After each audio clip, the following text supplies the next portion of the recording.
I was in a car accident with my wife and found out that she was cheating on me while she was at the hospital. There isn't a soul in the world I can talk about this with. I don't know if I need advice, a pep talk or what. I use my main account for memes and other BS. But I made this throwaway because I'm going mad trying to cope. Life has pushed me to the edge and I'm struggling to find my integrity. Yet I question what actually are the righteous things to do, say and think.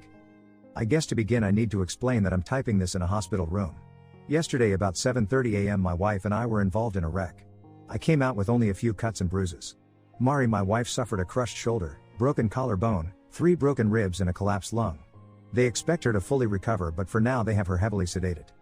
Having to type this out on a phone is a daunting task. But at the moment I have the time to push through even if I'm not sure I have the will to do it. I wouldn't be posting in this sub if things were perfect with our marriage obviously. I just could never imagine my wife being unfaithful in any way. My heart is broken. I feel incomplete, like part of me is missing. And saddest of all, that part is sitting a mere 3 feet away from me. I had felt us growing apart over the last 3 months, but I couldn't come up with a reason why. We are both 34. Mari and I have known each other since we were children. We began dating in high school and all the way through college. She is the only woman I have ever done anything of a physical nature with. Up until recently she could say the same. We married a year after college and had our first child, Michael, a year later. 3 years after my son was born, Carrie, our daughter, began a life of me trying to spoil her rotten. I love my kids more than life itself. If not for them, I'm not sure I would be here right now. They were not involved in the wreck, thank God. They were spending the night at my parents'. We were due to fly down to Florida for a cruise yesterday afternoon. Obviously, that is all cancelled. But my wife decided to go out with her best friend even though I urged her to get home and not drive around in the snow. She swore she and her best friend Rebecca were just going to have a few drinks since they wouldn't see each other for a week. I went to bed and slept like a baby until about 5 a.m. I got up and looked out the window to see my wife's car was not out front, but we'd gotten several more inches of snow. I assumed Mari and Becca got a little too drunk and crashed at her place. I threw some clothes on and got into my SUV. Before I left, I texted Mari to tell her not to drive, that the snow was too deep and I was coming to get her. It remained on unread. I cannot guess how many times I have wondered what would have happened if she'd read that text. I'd still be living a lie. I'd still have a gut feeling. But I wouldn't be in the utter misery I now find myself. I got to Becca's and pulled up in front of her condo. I looked at the message again and it still had not been read. I had actually hoped Mari would read it and be ready when I arrived. But I resigned myself to the fact I'd have to go in and wake her. The front door was unlocked, so I walked in and looked to the TV room to my right. There was nobody passed out on the sofa. Rebecca's bedroom was downstairs, and I didn't want to wake her. So, I took the stairs up to her guest room and opened the door. Then my life ended. I remember walking into the room and seeing 2 heads peeking out from the covers. I remember leaning down to pull the comforter toward me. I even remember seeing my wife laying her head on some guy's shirtless chest. The next thing I remember was Becca, Mari and some half-naked guy I'd never seen trying to pull me off of him. I'd probably be in jail right now if they hadn't. But I honestly don't remember a damn thing. So right or wrong, I don't really feel too bad about that. My wife on the other hand. Well, that changes from minute to minute these days. When I came to my senses, the dude said he'd get his buddy to the hospital. Mari bawled her eyes out while Rebecca and I screamed it out. I told her and my wife I was leaving, and she had 5 minutes to be in my car or to not bother coming home. She was there in 3. Really not a good idea to be angry driving in snow, even with 4-wheel drive. But it was another vehicle that veered into our lane and forced us through a guardrail. That's what caused Mari's injuries. The car rolled, thank God for airbags. But we lived. The kids don't even know we had a wreck. I haven't called anyone. I probably should have. But this wasn't just a wreck. My life has been wrecked and I'm trying to gauge the damage before I start bringing others into the situation. I'm numb and yet I hurt like hell, and not from the wreck. I feel like I don't even know the person laying in that hospital bed. I want to ask her so many damn questions. But I really don't want to know any of the answers. She obviously no longer loves me. No one with a soul could cheat on someone they love. So, I have to ask if she ever loved me. And now that she has cheated, would I ever want her to love me again if that were possible? I don't know the specifics of when she first cheated. But in my book, the instant she did, our marriage ended. The vows were broken. She ended our marriage, and we are no longer man and wife. I don't need a divorce attorney to nullify my marriage, she's already done that. Therefore I am no longer under obligation to the vows I gave. A huge part of me wants to just walk out of this room. I want to call her parents, tell them what she did and what happened, and then let them know she is their problem again after all these years. We said for better or for worse and I meant it. But we are no longer married. Part of me wants to leave her a note and tell her too bad worse happened to come after she ended our relationship. The only thing that is keeping me in this damn room is my children. I want to see them so badly right now. But I have some scratches on my face and neck. They'd know something happened if they saw me. As much as I feel my wife has defiled herself and our family, my kids need her. I thought I had a life partner. And as horrible as she ended up being, my children need a mom in their life. There are going to be talks I am not qualified to have and wouldn't know where to begin. There are going to be injuries that need kisses instead of being told to walk it off. I'm a damn good father, but I can't be a mother too. Please someone help me. How can I sit here and look over someone who has stabbed me in the back so cruelly? Should I call her parents to come? What do I tell them? I really don't want to be here, especially with her parents. If I don't tell them what she did, they are going to know I'm pissed off. What in God's name do I tell my children? Yeah, I can tell them we were in a wreck. But I'm not the kind that can fake emotion. Obviously, my wife does it with ease. But when I loathe someone, it shows in my face. They will know I am angry at their mother. How the hell did my life come to this? I already know I need to see a lawyer, I've figured that much out. But how do I handle this? It took so long to get approved that I didn't think my post had posted. I just started getting notifications, so I am sorry for not responding sooner to people that made comments trying to help. Update.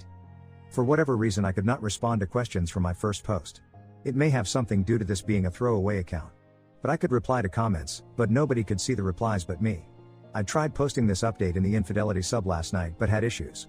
Hopefully the same glitch doesn't happen with this update, and I can give feedback for others to better assist me. My apologies to anyone that did leave a response. It was appreciated and helpful. After my initial post that day, I decided to stay one more night in that hospital room. With the Mari sedated and the lights out, I laid back in the recliner looking at the ceiling, listening to the medical machines. I laid there wondering how the hell my life had reached that point. Part of me felt like I was giving her undeserved mercy just being in the same room, yet part of me loved her. I didn't want to feel that love. I actually felt weak for having any positive feelings for her. Over and over in my mind I kept realizing there was no fixing things back to the way they were. It was as if some natural disaster had taken the life we built and destroyed it. I cried. I cried so damn hard. I realized a huge part of my life was over. That was a moment of huge significance in my life. When the nurse came into the room to take blood the next morning, I excused myself. When Mari woke, she saw me heading out the door and called to me, but I acted like I didn't hear her. I went and got some breakfast. I haven't had much of an appetite since finding out. I tried to kill some time eating and scanning through my phone. There was a text from Becca asking where Mari was that I left unread. I decided at 7 a.m. it was late enough to knock on her parents' door. Her dad was always an early riser. I planned to talk to him first, and if he thought his wife needed to hear it he could wake her. I saw smoke coming from the wood stove in his workshop out back, so I knocked on the door before entering. He saw the scratches on my neck and bruise on my cheek. I explained there had been an accident, Mari had gotten the worst of it, but we needed to talk. I think he assumed I meant about the accident, so he woke my mother-in-law to hear what I had to say. We sat in the kitchen as I explained how going around a curve a car in the oncoming lane veered into our lane. Having the heavier vehicle and all-wheel drive I managed to keep us on the road until we hit the guardrail. The passenger side door caught one of the vertical I-beams mounted in concrete. Even with side airbags Mari hit hard. She sustained lots of injuries, but I told them she was stable, and they expected a full recovery. They both cried knowing their daughter had suffered but would still be around for them to love. As soon as they insinuated, they would be around to help me in any way they needed to assist me looking after Mari. That was when I stopped them and explained the wreck wasn't what I'd come to tell them. They looked confused as I explained waking up that morning and sending a text to head off in the snow to make sure my wife was okay. I told them about walking in on their daughter and some guy I'd never seen and unconsciously beating him over and over. They were both shocked. Then I told them what room she was in at the hospital, explained I always wanted them to be part of the kids' lives so I hoped they could remain friendly with me. I told them my dad was looking after them at the moment. But I was divorcing their daughter as she had broken our vows and was no longer my wife. I was leaving their place and driving to my dad's to tell the kids about the wreck. I was also going to tell them we were splitting up and wouldn't be together anymore. I wasn't going to tell them their mother is a cheater. I told my former in-laws that while I hated things had to end the way they did, at least I could say I wasn't the one who destroyed our marriage and my life. They tried to tell me I shouldn't be so hasty, she made a mistake, and the usual lame excuses. I just smiled and told them I'd loved having them as in-laws over the years and walked out. When I got to my dad's I of course had so much I needed to get off of my chest. I entered through the kitchen where I found my dad having a cup of coffee. The only thing he knew was that I was supposed to be on a big boat in the Caribbean. He stood and asked what I was doing there. I just grabbed him, hugged him and cried like a child. It was the kind of thing where he really wanted to know what was going on but sensed he needed to let me cry it out before prying. He led me to the den and sat me on the couch to go get my mom. We both urged her to have a cup of coffee first. But she knew if I was there alone that early, I had something bad to tell them. I first explained about Mari cheating, me catching her and leaving Becca's. Then I explained about the wreck, that it was pretty bad. I told them about Mari's injuries and explained I'd let her parents know only an hour before so they could go see her. Both of my parents were stunned. My mom finally asked me now what I'm going to do. They both cried when I told them my only remaining option was to divorce Mari and be the best father I could for my children. As our conversation was winding down, I heard my daughter Carrie squeal "Daddy" and come running down the stairs toward me.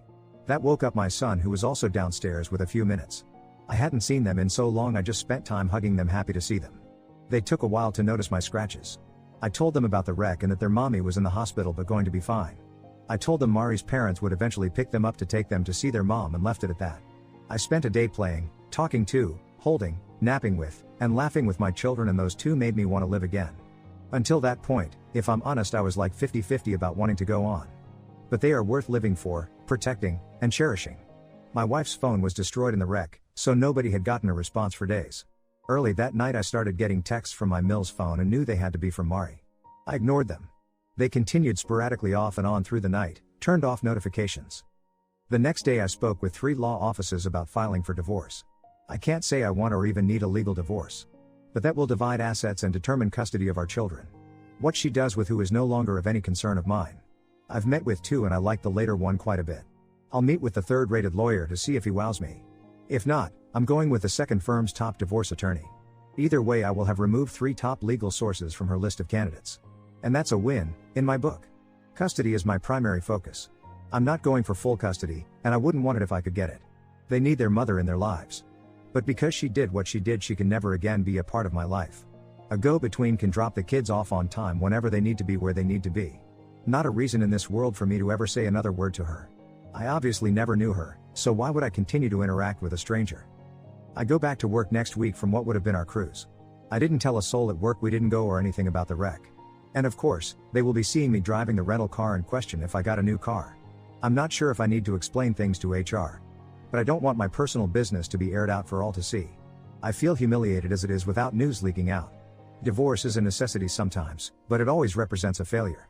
But I'm done being an anchor for a ship that is already sunk. And for those who insisted rightly to get checked for STDs, I've had a full screening. It came back clean on everything, thank God. Even that was enough to make me feel like some trench coat pervert when I did nothing wrong. I assume by this time Mari has left the hospital. Her parents did not even attempt to bring her to the house. They couldn't have contacted me anyway due to Mari's constant texts I wasn't reading. As soon as I can get divorce papers filed and her served, I can be done with the biggest mistake of my life. Her actions invalidated all of that time. If I had to do it over again, I would now not do it again. I would choose a life with someone else, anyone else who would actually be faithful and loyal. Her greatest asset is what she intentionally threw away. The ability to be trusted. From having someone to call your own to being all alone. That's what I'll miss. But I know all of that was a lie and I meant nothing to her. People will swoon over a beautiful lie and repel an ugly truth. I'm not one of those people. A lot of people wanted the dirty details of who my wife strayed with, why and how long it had been going on. I'm sorry I don't have that information to share. But I really don't want to know. Outside of a person literally putting a gun to your head, there is no excuse to cheat. Beyond that, when you have made a life bond you have sworn to uphold and make the decision for the other person to ruin it, you are vile. I wish to God I'd never met her and had taken a chance on someone, anyone else. She had no right to give me a life and then take it all from me against my will. The man I was before her betrayal will never exist again, the woman she was never existed, and the life I had is a facade in ruins nobody wants to live in. Update 1. Not only am I not sure where to begin, I'm not even sure what to say when I do. I guess the first thing is to tell everyone I did manage to get a very good lawyer. Her firm in general is rated the highest at representing men in divorce cases in my area. Instead of passing my case off to someone else on the legal team, she took on my case as her own. Everyone at the firm has been kind and supportive. I can tell they don't just care about getting their retainer and payoff. Nadia, my lawyer, has done everything she can to help me with my well-being and sanity. After agreeing to take my case, we went over the usual forms I needed to fill out. I listed property and all bank account info as well as ballpark estimates of what Mari and I make income-wise. After explaining about the wreck and what I saw just before it happened, she asked if I'd had an STD panel. I explained that I had, and everything had come back clean. She then asked if I had documented the infidelity with pictures or video. I told her I hadn't been thinking rationally enough at the moment to do that. She phoned a pie her firm uses and set up a meeting between he and I the next day. I live in an at-fault state. So, while I knew Mari was unfaithful, I needed actual evidence for the divorce to go my way. We set up one of her staff to be the go-between for me and Mari's dad as far as communication goes and to arrange drop-offs. I got her aide to go ahead and notify my soon-to-be ex-father-in-law that my ex could have the kids that upcoming weekend and following week. Nadia then asked if I had arranged therapy for me and my children. I explained I was due to have my first therapy appointment that week.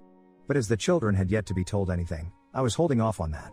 She told me as soon as I felt they were in need of any professional attention to let her know. She had several therapists she could recommend.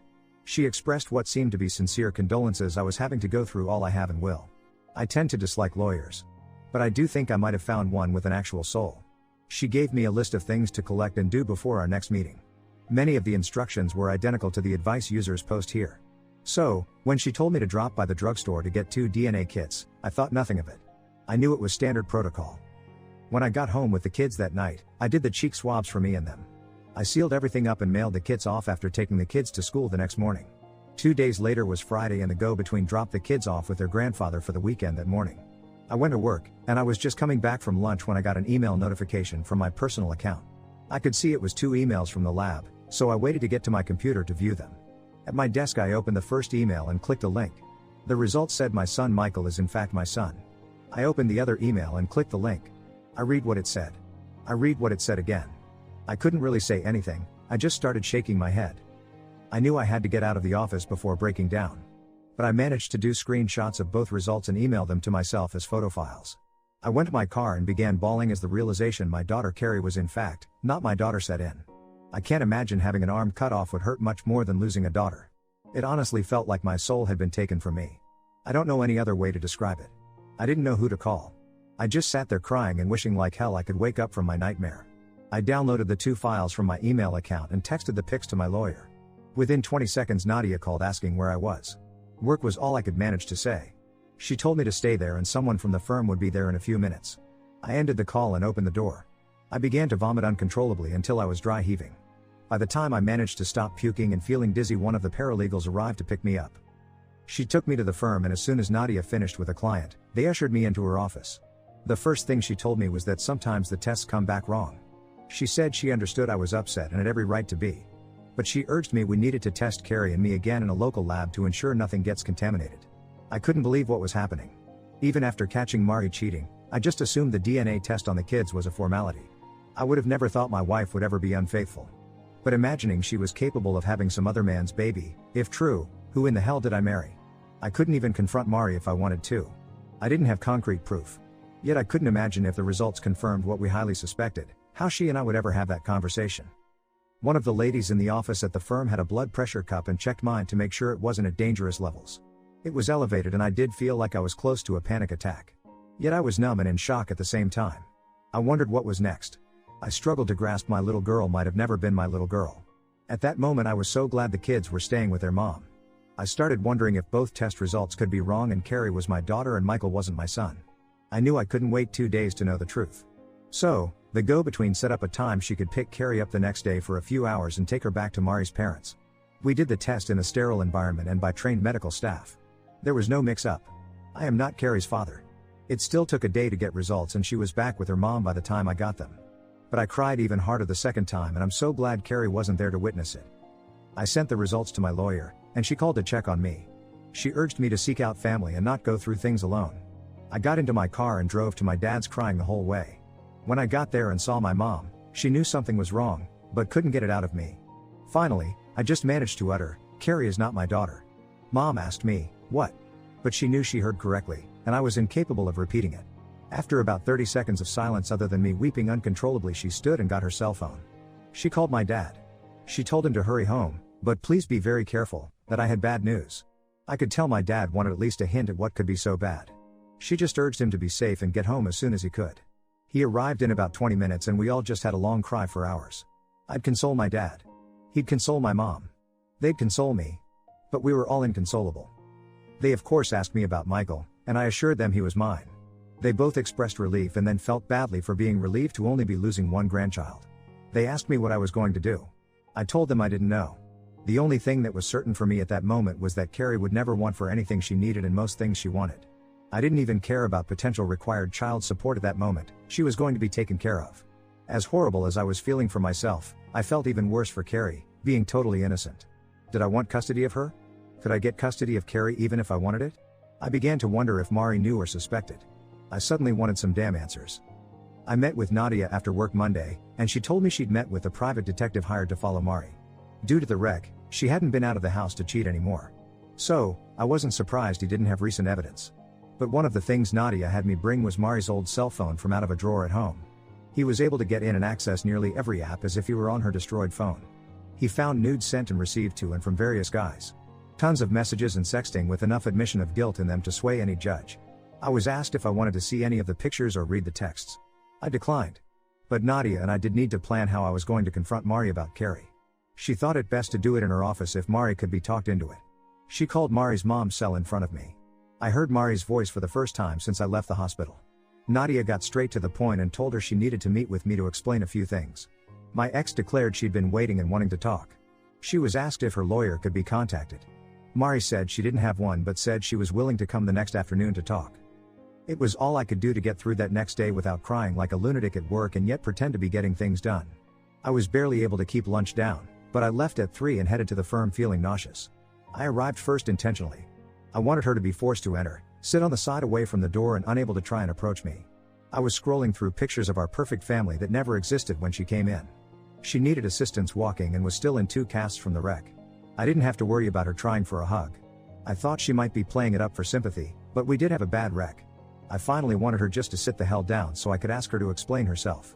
Once we were all seated, water was offered and the meeting began. My lawyer started by asking Mari if she minded us recording the meeting. She was fine with it. As soon as we started recording, my soon-to-be ex-wife began to try and apologize. I bluntly interrupted her and asked her point blank how many men had she cheated on me with and when did it start?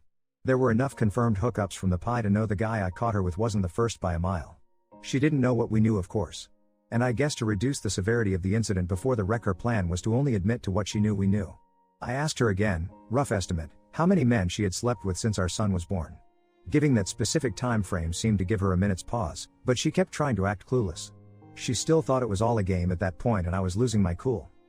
Nadia put her hand on my shoulder and gently pushed me back away from the table. She looked at Mari and asked if I was a good father. She quickly gave me a glowing review saying she couldn't ask for a better father to raise her children. I wanted to stand and flip the table at the way she stated her children. Nadia then asked her if the other father of her child was going to be a good dad too. As Mari was asking what other father she was talking about, my counsel slid the paternity results for Carrie across the table. As much as I have hated what my life has become since discovering her cheating, I needed to be there to see her reaction in person. She was obviously shocked to know Carrie isn't mine. And she tried to hit me with the whole, "You're her father who has raised her," and I had to shut that down. I asked her who Carrie's father is. She looked down with a hint of shame and I thought she might be protecting someone. When she said she didn't know for sure who Carrie's father is, Mari saw me truly break down in tears for the first time. I just couldn't take it anymore and lost it. Mari was crying but asked to try and explain. She reminded me about the postpartum depression she went through after Michael was born. I did my best to be as sympathetic as I could at the time. I can say with certainty I spent every moment I could looking after my son so she could have time to herself. There were days she was so depressed she couldn't even get out of bed, and I looked after all of us. But I loved doing it. I loved doing it for the family I had. I remembered. I had actually been foolish enough to thinking making it through had made our relationship stronger. Nope. She didn't blame it on Rebecca. But when she first got Mari to go on a few girls' nights out, I was relieved if not grateful. They'd been best friends for years but hadn't seen much of each other during the pregnancy.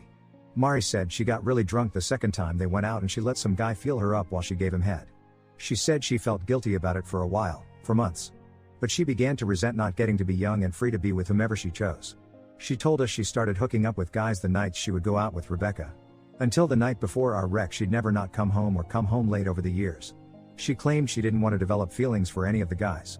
She claimed she always used protection and never slept with the same guy more than 3 times. She said she just wanted sex. I was dumbfounded. Finding out your wife is a filthy lying slut tends to do that. It was like learning your life is a reality show you didn't ask to be in. I wanted to yell at her, but I was too busy calculating how many men she possibly cheated on me with over a period of years. Nadia asked her if she had any idea who Carrie's father might be, and she swore she always assumed she was mine. My lawyer pointed out that obviously something happened and suggested maybe a condom broke. When my wife confessed that did happen a few times with a few guys, I lost my shit. I asked her who in the hell she was. Because I didn't know the person telling me such horrible things. Like she was telling me to pass the salt. I asked her when she started hating me and why. I asked what I had ever done to warrant being treated like she did. How could she do this to her daughter? I raged. She took it, knowing it was all true. After what she'd just told me and what I expressed about how I feel about her, divorce is a given. What was a marriage had become scorched earth. The only thing left to do was total up the casualties. I've lost a wife and daughter, that's 2. A wife lost a husband, that's 3. A daughter lost a father, and a brother had his sister become a half. Then you get into grandparents and in-laws. Mari essentially destroyed 2 entire families. Her parents will not be okay with what she was doing. And I swear by all that's holy I will let them see all the evidence the pie finds. She admitted to meeting with men from dating apps with Rebecca and using girl time as a time to hook up. She claims she never meant to hurt me. She swore she had no idea Carrie isn't mine. I actually believe her because I had no idea either. But DNA doesn't lie. I asked why she didn't just divorce me. She came straight out and said because she didn't want to lose the security I gave her. She cried. All of it was said through tears. But I know my expression was of just scorn. I was disgusted at the person who sat across from me. I feel used, humiliated, emasculated. I feel defeated. I'm pretty sure one of the reasons she came to talk without a lawyer is due to the fact I own everything. She doesn't have much to lose outside of a small 401k. And my assets I entered the marriage with by inheriting my grandfather's estate when I was 14. The woman I call mom is not my biological mother. My mother died when I was 2 from a rare fast-spreading cancer. My dad remarried the woman I call mom when I was 4. I have known my entire life she wasn't my biological mother, and I wasn't her biological son. I learned later she couldn't have children and raising me helped her experience that. When my biological mother's dad died, what was left to her went to me as her heir, but I couldn't touch it until I was 21. I studied hard and went to school. But I don't have to work. Fiscally she knows I will mop the floor with her in the divorce and she won't be getting anything close to half. She has a job, she isn't able to work at the moment with her injuries, but she has a job. Part of me wants to punish her and the other part of me wants to be done with her. Mari was obviously medicated for pain, maybe that's why she was being so blunt. But her words just cut me deep as my imagination made them even worse. I asked if she felt any shame. She claimed she did. I asked how the hell we were going to find out who Carrie's father actually is. My STBXW started in with the I already know who her father is. BS. I was not in the mood for some philosophical discussion about what constitutes being a father. Whomever Carrie's father actually is deserves to know and she needs to know about his family for health reasons. The evidence the pie had found didn't stretch back to before Carrie was born. I asked her if she could find any of these men or had saved their numbers. She had the audacity to say the point of losing their numbers was to never see them again. My God, how did I not see that logic? I told her she might have wanted to keep his number to let him know he had a child on the way or she got an STD. I want my name off of Carrie's birth certificate. DNA proves she is her mother's child and not mine. As stated, I will support her financially on my own free will long past her turning 18. She will not want for anything. As for my son in custody, I'm truly not sure what to do. Before the paternity test I was strongly going for a 90/10 arrangement, giving my ex-wife custody one weekend a month and certain holidays. Now that Carrie is not mine, I don't feel right about pursuing custody for her even if I could get it. As Michael is in fact her brother, albeit half, I don't want to take him from her too. I don't want either of them to suffer. But I haven't seen Carrie since the test results and I can't let her see me break down because of them. God knows how much her therapy is going to cost me, but I will have to pay for it. There is no way to know if her real dad can afford it. And my own therapy will be enough to pay for some shrink's new beach house. Driving home after the meeting, a huge part of me just wanted to end it all. It seemed like the most beneficial solution for everyone but me. Both families could go on pretending about paternity. My ex could whore around openly while spending my grandfather's money. And the kids wouldn't have to deal with any broken marriage or failed relationships. But by the time I got home I said, F that. Nadia is drawing up divorce papers and legal paperwork to have me declared not Carrie's father. That will make things take much longer. But I do not want any legal grounds that can force me to interact, pay for or deal with offspring that are not mine. The legal team is doing research for ways to find out who Carrie's father is. Many of the ancestry sites suggest potential relatives when results come back. Right now, that's our first plan of action. Even if the results don't come back pointing to a certain individual. They might point to a brother, cousin or another relative. Whomever the guy is, he may not be ready to accept a child he didn't know about. It could cause some anxiety in his life.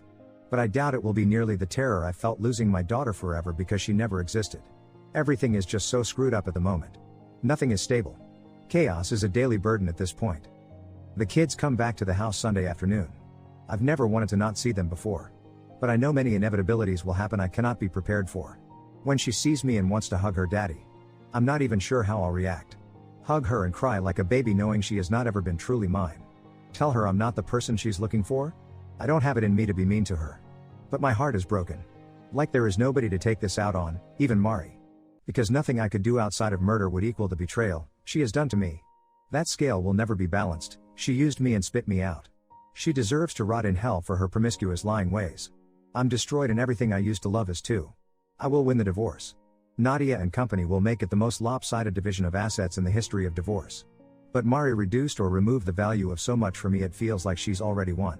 Again, to hell with her.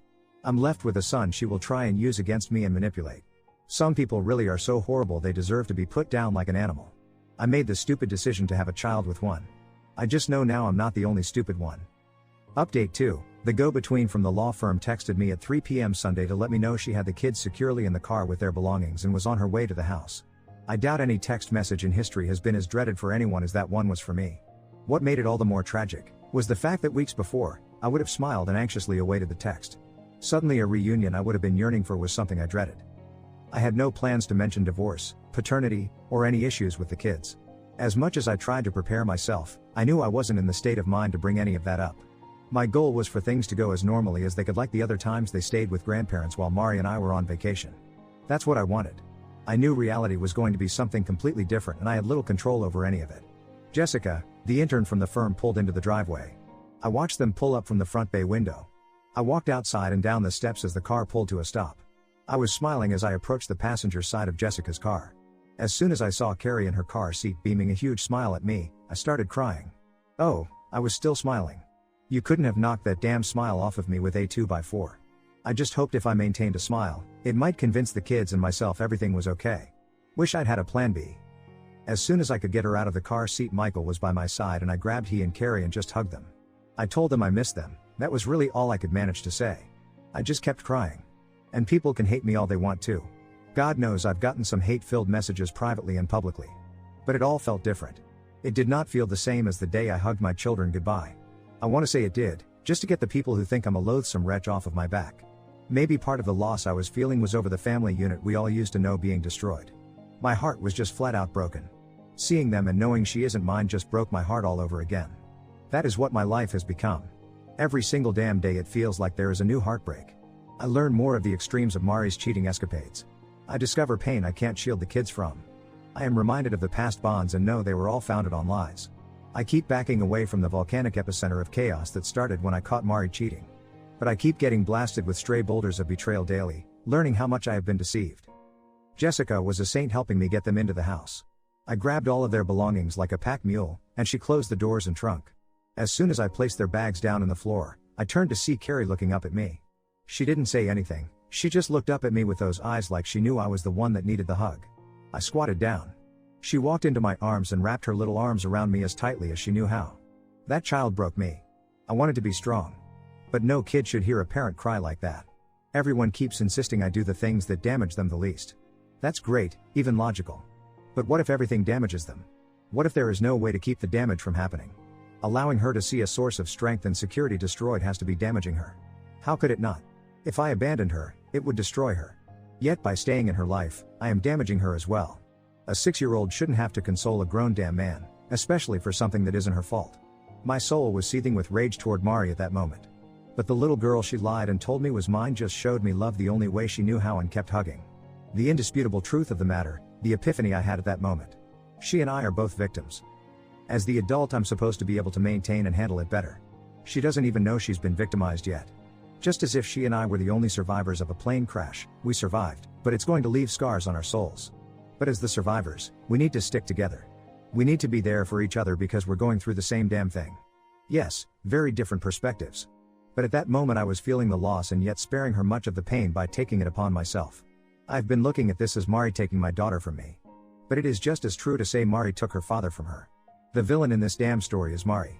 I'm done feeling like I should feel guilt for anything I feel right now. There is no paternity handbook that I'm aware of. Reddit knows how to respond when someone is being cheated on and gives top-notch advice all the way through the divorce. The proper way to react when you find out the daughter you raised was never yours? Get the hell out of here with that shit. Nobody can tell me how the hell should feel or react. The only analogy I can give is children switched at birth. That's a couple facing that together. They were both deceived. They both get to find out the offspring they were told was their flesh and blood was really the sperm and ovum from another couple. Unless you've endured that or the same thing I am right now, you can't grasp how it feels. After about a half an hour I managed to get my shit together. Jessica left after getting a hug from all three of us. I handed her a small envelope with $500 inside and told her it was for gas. I knew she drives an EV and she knew it wasn't for gas. I carried Carrie around in my arms as Michael showed me some of the things he'd helped make with his grandfather. Carrie just kept her arms around my neck making sure I knew she'd helped stain some of the wood. I went into my standard, I don't believe you game. Michael joined in. That devolved into a tickle session, first for Carrie, then Michael.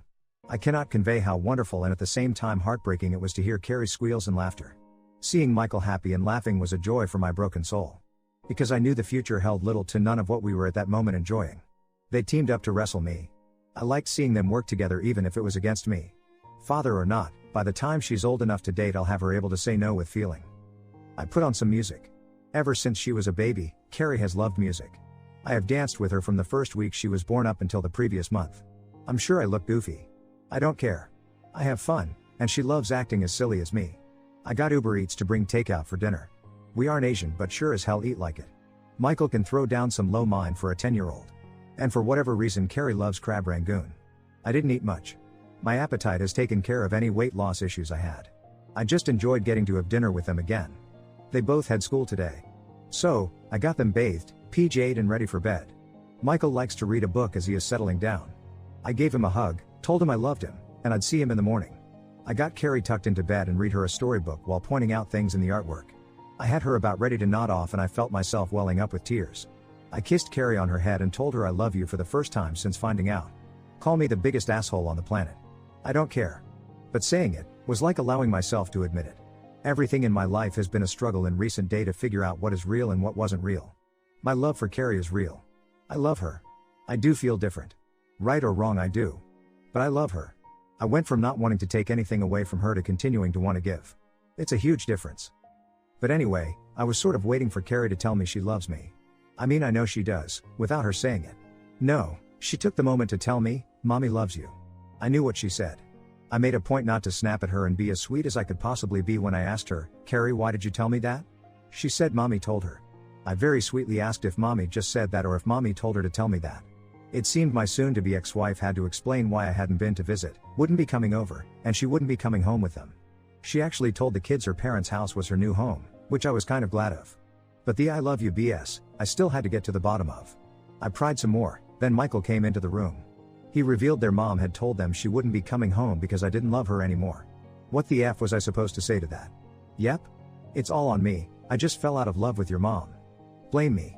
Was not happening. I called our usual sitter. I asked if there was any way she could come over for a few hours to look after the kids. Since they were already in bed and that meant she could study while getting paid, she agreed. I got into the car and made a beeline for my in-laws' house. I didn't bother calling first. When I got there, I knocked on the front door and asked to see Mari. Her mom led me to her childhood room where she was recuperating from her injuries. I turned to her mom and placed my hand on the doorknob before telling her Mari and I needed to chat. She sensed I was a little on the pissed off side. So, she scurried out of blast radius. As soon as the door was closed, I asked just who the foo she thought she was trying to pin our split on the fact I could never love her again. She said it was the truth. I told her perhaps, but the reason I could never love her again is the fact she is a lying, deceitful, worthless, promiscuous, lying, whore. Way to deflect blame on her little role in everything. She then said she's already tried to apologize but I didn't want to hear it. I exploded. I asked her what fooing good a damned apology was going to do? It wasn't going to undo the damage, and it wasn't going to keep the damage from happening. And in spite of all of that, I didn't believe she was truly sorry for what she'd done. I asked her how she could manipulate two innocent children to make me look like the bad guy if she had any guilt. I asked her at what point I became the bad guy that destroyed our marriage. Without missing a beat, she told me when I didn't give her a second chance. Not going to lie, I stopped her and asked how much pain medication she was taking and if she was drinking alcohol with it. That was the only logical way I could see her thinking a worthless lying tramp deserves a second chance, mercy, to be treated with dignity and respect. Nope, she lost all of that by her own actions. Again, I don't even know who my wife is anymore. It's like she's been possessed by the ghost of Caligula or Charlie Sheen. My beautiful virtuous wife was replaced by a soulless hookup harlot and it's a miracle of God himself my junk hasn't rotted off due to her disgusting actions. I asked her if she felt justified destroying everything in her life for sex. She said it wasn't just for sex. I reminded her she claimed to want no emotional involvement. She said much of it, especially at first, was about validation. She said she liked being chased. She got pissed when I asked how she could ever consider herself chaste. But she can go get bent, actions affect how you're perceived the rest of your days. She can deal with it. Mari and I ended up talking several hours. When she went through the depression after having Michael, she even told me I'd been the best supportive husband she could have asked for. So, I had to ask, why betray me so cruelly? She said despite such a happy event in our life there was a part of her so anxiety-ridden she actually wanted to die. She said she felt love in her heart for me and for Michael. But for some reason she couldn't understand, she felt depressed and dead inside. She stayed out of work for an additional 6 months due to her issues. I got her the best shrinks and doctors money could buy. She admits as much. And she said even that started making her feel guilty, feeling she was letting me down. I was carrying us. She said she felt overwhelmed even though she knew she wasn't bearing any of the burden. She said she started to doubt if she ever should have become a mother despite always wanting to be a mom.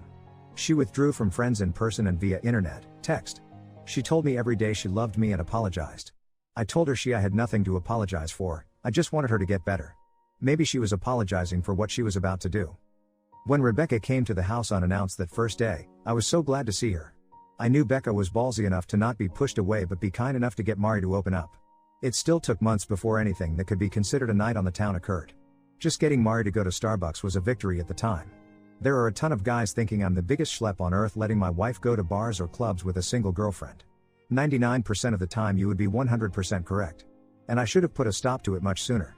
But at that moment in our lives, after all the sadness and isolation, getting her out and about seemed to cheer her up even after just the first time. She tried to explain she'd suddenly become a wife and mother in a period of 2 years. She said seeing how thirsty men were for her, even if it was for sex, boosted her ego. She claimed the first incident wouldn't have happened if she hadn't been so drunk, but it happened willingly. Once the knob was slobbed, she knew I'd never touch her again if I knew. She knew she'd lose everything because she came into the marriage with nothing. I asked her if she ever thought I'd find out about her cheating, or how I'd react if I did. She said she knew it would destroy me. She claimed she felt horrible about it.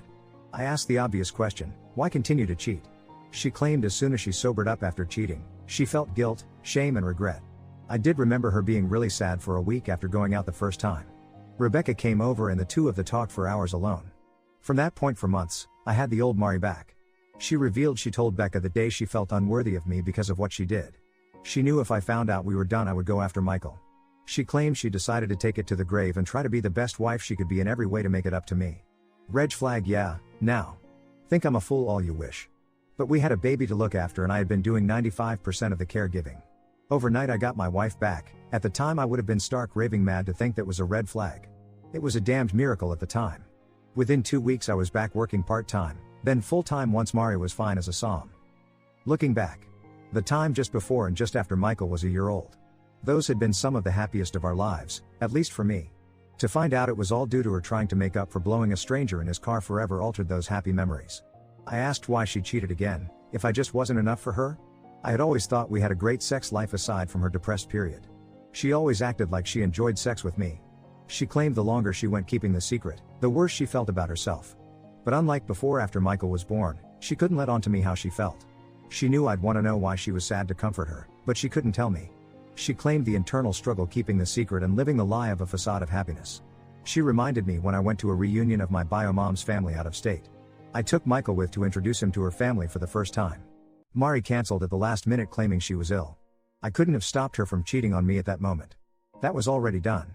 But I might have kept her from heading down a road that would deceive me for 6 years that something I cherished was never mine. I wasn't blaming myself. Her ass could and should have been on that plane. No, actually she should have already confessed to her infidelity and let me move on with my life. Yet somehow multiple mistakes, complicated with multiple lies, with little concern for consequences, and that's my burden to bear now? That's something you do to an enemy, not someone you claim to have ever loved. She gave me some story about being so depressed that weekend while I was away. She knew she was unworthy, even if I didn't. She was punishing herself, even if I didn't know she deserved it. At least that was the way she rationalized it. She knew if I knew I would view her as a whore and be disgusted with her. I never stopped showing my love, telling her how much I loved her. But she said at some point she realized if I knew the truth, I wouldn't love her. The attention I focused on her didn't matter, it didn't carry the same weight as before. Because she realized she was unworthy of the attention, and I'd realized that too if I knew about her sleazy rendezvous. She said she called Becca for a shoulder to cry on who convinced her to go out for drinks. According to her she spent the first part of the night crying and asking what she should do. The bartender bought her a few shots to help her cheer up. She didn't have to say Rebecca nudged her towards some flirting. She found herself kissing the guy in the back alley behind the bar and stopped herself. She went back inside feeling even worse than before because she realized she'd cheated yet again. More alcohol. Becca needed someone to help Mari inside. She asked the guy who just had his tongue down my wife's throat. Rebecca left them alone and clothes came off. I asked her if she once thought of Michael, if I ever entered her mind as she betrayed us both. She got pissed and told me she never betrayed her son. I let it be known she betrayed not only me and Michael, but Carrie, our parents, everyone who watched us take our vows and God above. She betrayed the sanctity of our family and marriage. But I stopped and just shook my head, telling her despite what she'd done to that point, she should have just let me go. I told her I would have looked out for Michael. She could have whored around with the entire state after we divorced. I told her I would have gladly written her name on bathroom stalls for her. But she didn't. She kept lying. She kept cheating. So much of it disgusted me to hear. Like she had an actual strategy after the first few guys. She didn't want them getting attached to her, as she wasn't going anywhere unless she had to. She wasn't looking for an emotional connection. She called it fishing. Getting a guy's number, break the ice, give a little nibble, pull away, get him to pursue, but on her timetable. When she said she already knew, I thought she was beautiful. Getting second opinions didn't feel like a bad thing at the time. I just looked at her, shaking my head. At any rate, the bartender is not Carrie's father. That much we are sure of. He was months too early in the game to have been the sperm donor, and she claims they only hooked up that one time. I asked if she could remember the names of the specific guys she was talking to and getting to pursue her. Maybe a coup of first names, but I wouldn't know where to find them, was enough to shut the conversation down for the night. Yeah, I wanted more answers. But the details of the BS aren't coming out in one night. And that wasn't what I came there for. She was seated in a chair to be able to prop up her cast-on pillows. So, I got down inches from her face. I told her she was a pitiful excuse for a human, and I truly believe she has no soul. I told her that her actions have caused unimaginable pain and will continue to do so in the future. But I looked her squarely in the eyes and let her know I was not going to let her hurt my children anymore. I told her point blank that I was the one who got deceived for 6 years. If anyone was going to be getting a little slack for focusing on his needs, it was going to be me. But Mari, I told her, and I meant every word, petty bullshit and manipulation is just going to make me loathe her even more. We weren't getting back together, ever. I was disgusted for her to even touch me. Loyalty wasn't even in her vocabulary. But father or not, I was going to be loyal to Carrie. I was going to protect her as much as I could. And if I end up having to protect her from her mother's lies, manipulations, and deceit, so be it. I told her Nadia has friends that would love a new BMW for getting her declared an unfit mother. I went there. It was a threat. And I meant every damn word. I told her if she had things to say, she could say them to my face. Getting Michael or Carrie to relay things their mother said was not happening ever again. Carrie was to know little to nothing about any details of our divorce and for right now paternity. But when the time came to tell her, I would be the one who would break that news. It would be me who got to explain how her mother victimized us both, but we survived together.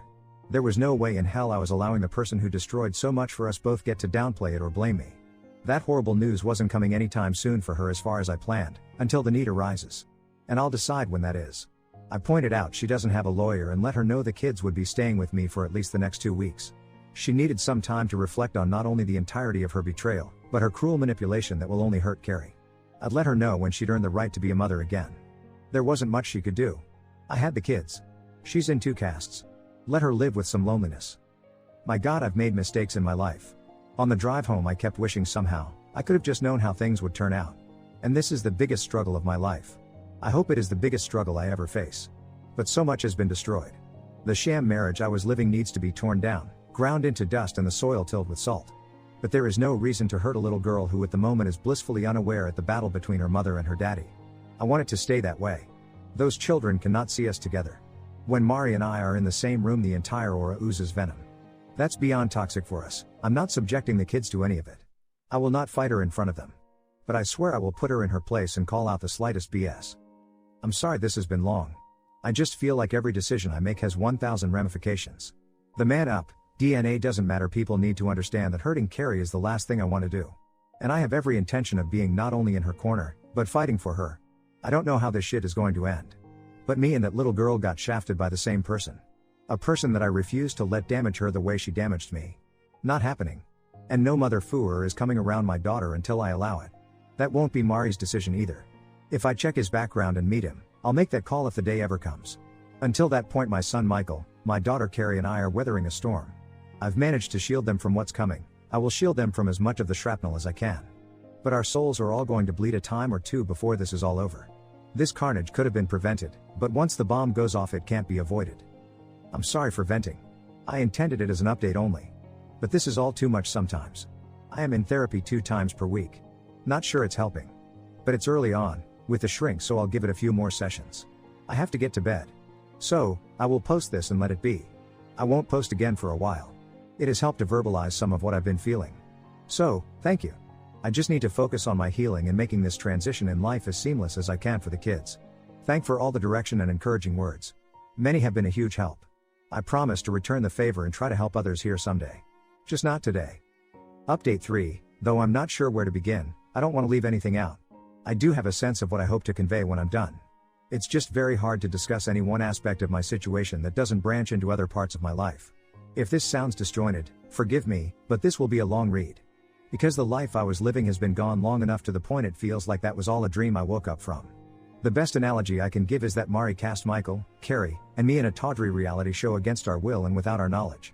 The show got cancelled, the facade was revealed, and we're left with the cold reality of our collective reality. Not a day goes by that I don't think about how happy I was in my old life. But now, knowing it was all a complete and utter lie built upon lies, I wouldn't want it back. The biggest news I need to share is that I am no longer legally Carrie's father. I have never been her father biologically. My name is off of her birth certificate. Officially, because Mari and I are still married, I am now Carrie's stepdad, as odd as that sounds and is to say. When the divorce is finalized, as things presently stand, I will officially be nothing to her, nor her to me. What should have taken about 2 months to do, took 4 months because there was an upcoming divorce to consider. My name had to be removed from her birth certificate to properly forge ahead with the divorce. Legally, I had every right to pursue having my name removed from the birth certificate of a child that is not biologically mine. It was still left up to the ruling of a judge to adjudicate if removing my name was in the best interest of the child. DNA is legally binding to make you pay child support for 18 years. But our court systems find that of secondary importance when it comes to removing names from legal documents. I was willing and able to show the judge I will voluntarily be continuing to pay Carrie's health and supplemental insurances. Many guys in my situation couldn't do that, nor should they have to. None of it should be left up to a judge's ruling. The unjust system didn't affect me. That doesn't mean it is remotely fair. From the moment I first knew Carrie was not my daughter, I have pondered over and over in my mind how to best handle the situation. Yes, learning she isn't mine emotionally destroyed me in ways which I don't think I could verbalize. But addressing Carrie's situation with emotion would have been a recipe for disaster. Our emotions betray us because they are not based on reason and logic. Allowing my love for Carrie guide me would have been just as stupid as allowing my hate for Mari guide me. And legally, I had every right to cut all ties with Mari and Carrie, as neither one was ever mine. Morally, I could not let Carrie suffer economically because of her mother's rampant promiscuity. Ethically, I could not allow her to feel any of what her mother did was her fault in any way.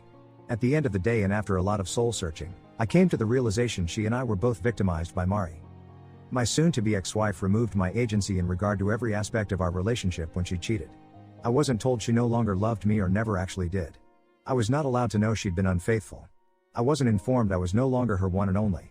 I was kept from learning she conceived a baby with a stranger and had me raise that child as my own for 6 years. Carrie didn't get a say as to whether she would have chosen me as her dad. She never got a voice to tell her mother what she had done to us both was sheer evil. I wanted to give us both a voice. The day after my name was officially removed from Carrie's birth certificate, I filed petition to legally adopt her as my daughter. That had been my plan all along. Once I could be certain just seeing her wouldn't be a reminder of her mother's betrayal. I just had to know that one thing to be sure. And I couldn't know it until I saw her face to face, after learning she's not my biological daughter. If seeing her had felt like the slap in the face her mother gave me when I caught her cheating, I couldn't have done it. People are free to think I'm wrong for feeling that way. Fragile masculinity, I believe, was the term a toxic feminist used toward me when I wasn't sure how I'd react seeing Carrie again. If I had totally abandoned Mari and Carrie, which I had every legal right to do, I still wouldn't be in the wrong. And I won't pretend that keeping Michael in my life didn't influence my decisions, since Carrie is his sister and Mari is his mom. He's a good big brother and she loves him. That fact mattered in the choices I have made. But Carrie is my daughter. No, it is not to the same extent as Michael is my son, because he is blood related. But I'm her dad and I want her to remain in my life. I just felt I needed to legally set the record straight and open avenues to opportunities we never got. On the surface, it seems like pointless legal actions to get right back where I stood. My marriage was a lie, the relationship I had with Mari was a charade, most likely from day one. What I deserve is a do-over, a chance to pick a different woman to love in the hopes she might be faithful and loyal. But I can never have that. I can never know what might have been, even if anything I could have done would have been better than to marry a disloyal harlot. The kids won't learn the details of their mother's promiscuity and betrayal for many years. But I want them, particularly Carrie, to eventually know my struggle to keep it together and protect them. I want her to understand that as much as I despise her mother, that I gave myself the option to choose or not choose her as my daughter. I chose Carrie. When the judge asks that poor innocent little girl if she wants me to be her daddy again, I want her to say yes without a thought. Only years from now will she grasp that she truly chose me to be her dad. She had options too. We were thrown together and had no say in the matter. But I'm doing everything I legally can to adopt her as my own flesh and blood, even if she's not. One day when she's an adult and realizes I gave her the chance to be free of me and she didn't take it, I want her to smile. I want her to know I didn't have to be her dad, I chose to be her dad. In a way that makes our bond stronger than blood. There are a few people I'm related to I'd rather not be, but I didn't get a say in that matter. Carrie and I chose each other when we both could have bailed. She knows I love her, and always will. It's been hard to function just taking one day at a time just to get through the hell that has become my life. It's draining. But I have also pondered on how I want the kids to perceive all of this, years after the fact, when they are adults. When they learn of their mother's activities, how I caught her, and what I uncovered, I want them to be revolted. When Carrie understands I didn't know one penny toward continuing to raise her but did it anyway, I want her to feel grateful. When she understands that her mom put us both in an impossible situation, but we made it through together, I want her to be happy we made it. When they both realize their stability could have been totally destroyed due to their mom, but I held it all together for the three of us, I want them to understand at least part of my sacrifice. There won't be any revisionist lies being told 10 or 20 years from now. I know their mother is a worthless, selfish, wretched excuse for a human being. One day, they will know that truth too, and I hope they both shun her from their lives for what she did. But that will be for them to determine when truth is revealed. All I can do is remove Mari from my life in every way possible and keep living. What happens to her is of no concern to me. The kids are all that matter now. Quite a few people messaged me asking how I handled Mari telling the kids we could never get back together because I could never love her again. The very next day after school I took them both out for ice cream at a local park. Michael seemed resigned to the fact I don't love their mom but didn't like it. Carrie didn't like hearing that I don't love her mom, and me telling her that her mom doesn't really love me didn't help. There was a lot of crying and confusion on their part. I was sure to tell them without a doubt that their mom genuinely does love them, and I love them more than anything in this world. But they needed to hear the truth and face a reality none of us asked for. I told them I know they both love me and love their mom. That was really all that was important. Carrie asked me why I don't love her mother. I wanted to be as honest as I could be with her. But I didn't think there was any age-appropriate way to tell her that her mother is a batshit crazy whore. Telling her that her mom lied to me and hurt me was all I could come up with. She hugged me to try and console me. It nearly broke my heart, considering she had things to be consoled over she didn't know about yet. Michael asked me what was going to happen concerning the divorce. I told them that they would live with me, and I'd look after them in their home during the week. I explained a court would figure out what weekends they would stay at their grandparents' house with their mom. I promised them their mother and I would keep our arguing between us from that point forward. I explained she and I had a long talk the night before, after they got home. Carrie said she wanted her mother to stay with us. It hurt me to tell her that was never happening ever again under any circumstances. But she had to be told. She said her mommy had said she wanted to come back and stay with us. I looked her straight in the eye and told her I have no doubt their mom would like to keep staying with us. I told them both that it was impossible for me to explain at that time, but their mother had betrayed all three of us. I said they weren't old enough to understand at that moment. But I promised one day I would tell them exactly why I felt their mom didn't deserve to live with us anymore. Carrie seemed to accept it more than Michael, oddly. He began to ask how old he had to be to know what his mom did. He didn't like it when I told him it had nothing to do with age but instead a maturity level. He said it was a cop-out. I didn't argue with him. I said I wanted them to love their mom and treat her with respect. Because as far as they know she has done nothing wrong to them. They will know someday. I will leave letters to them in my will if I have to, just in case Rebecca is banging some ex-con who is willing to kill me. Barring that, I will tell them myself when they are old enough, knowing it will negatively influence their opinion of her. I have a feeling they will soon see a version of their mother that will do much of that for me. One day they will know what she did to all of us, but we stuck together and made a decent life for her three biggest victims. I'm not capable of faking it in front of them and acting like their mom means anything to me. Their mother is completely repulsive, in all ways. If she died, I would not shed one tear for her vile soul as she splits hell wide open. She deserves it. I hate her for what she has done to me and the children. I hate her for what she has allowed herself to become. I hate her for the stress and tears she has brought to our extended families. She deserves no forgiveness, chances, and least of all compassion. I don't consider her injuries in the wreck karma, just pain and suffering she deserves. True karma would have figured out a way to not ruin my car and would have done a lot worse than the injuries she got. I heard through the kids their mommy was having pins removed from her shoulder the next day. I didn't tell them I hoped they used a strong electromagnet to do it, but it was hard not to. A few weeks after our talk, the kids came home from their grandparents' house with a letter via my son. It was sealed in an envelope with my name on the front. I couldn't throw it away in front of the kids, so I just placed it on the counter with the junk mail. After I got the kids to bed, I passed by the letter and decided to read it. Mari started out apologizing to me for hurting me. Claimed she never meant to let things get that far. Forgot who she was and wanted to be. She apologized for hurting the kids. As much as I despise her, I had to give her credit. If she'd stopped there, I might have given her a bit of respect. Then she wrote that she still loved me with all her heart, always has, and always will. I needed the laugh. I really did, because I knew she actually believed the BS she wrote. That's what made it so funny. But when I kept reading, she claimed that's why she didn't want to develop feelings for any other guy, because her heart belonged to me. I wanted to laugh. Couldn't. She couldn't give her body to others if she loved me. She couldn't have done something so hurtful if she loved me. She said giving only her body to other men allowed her to know what it was like to be young and free of responsibility and commitments. Since she never got to experience that. So, since she never had any emotional bond with any of the men, her heart only and always belonged to me. In other words, her affairs were strictly physical. She meant that in a positive way that only the sickest pervert could rationalize. By essentially ghosting Mari, it shielded me from more of her lunacy. I felt I needed to do that for my own sanity. Yet I have also shielded myself from understanding the depths of her depravity in mind and body. I've thought thousands of times since D-Day that I never knew her. What she chose to write to me let me know she never knew me. She wasn't even trying to piss me off, I could tell by the way she wrote it. Her words were essentially telling me her actions were the lesser of two evils. To her, the lack of emotions toward other men saved her heart for me. That was essentially her rationale. I understand knowing your significant other is having a strictly emotional affair is soul-crushing. But no one ever got STDs from an emotional affair. No one ever punched an emotional affair partner through a cell phone or computer. And no one ever conceived a child over phone calls, emails, and texts for another man to raise.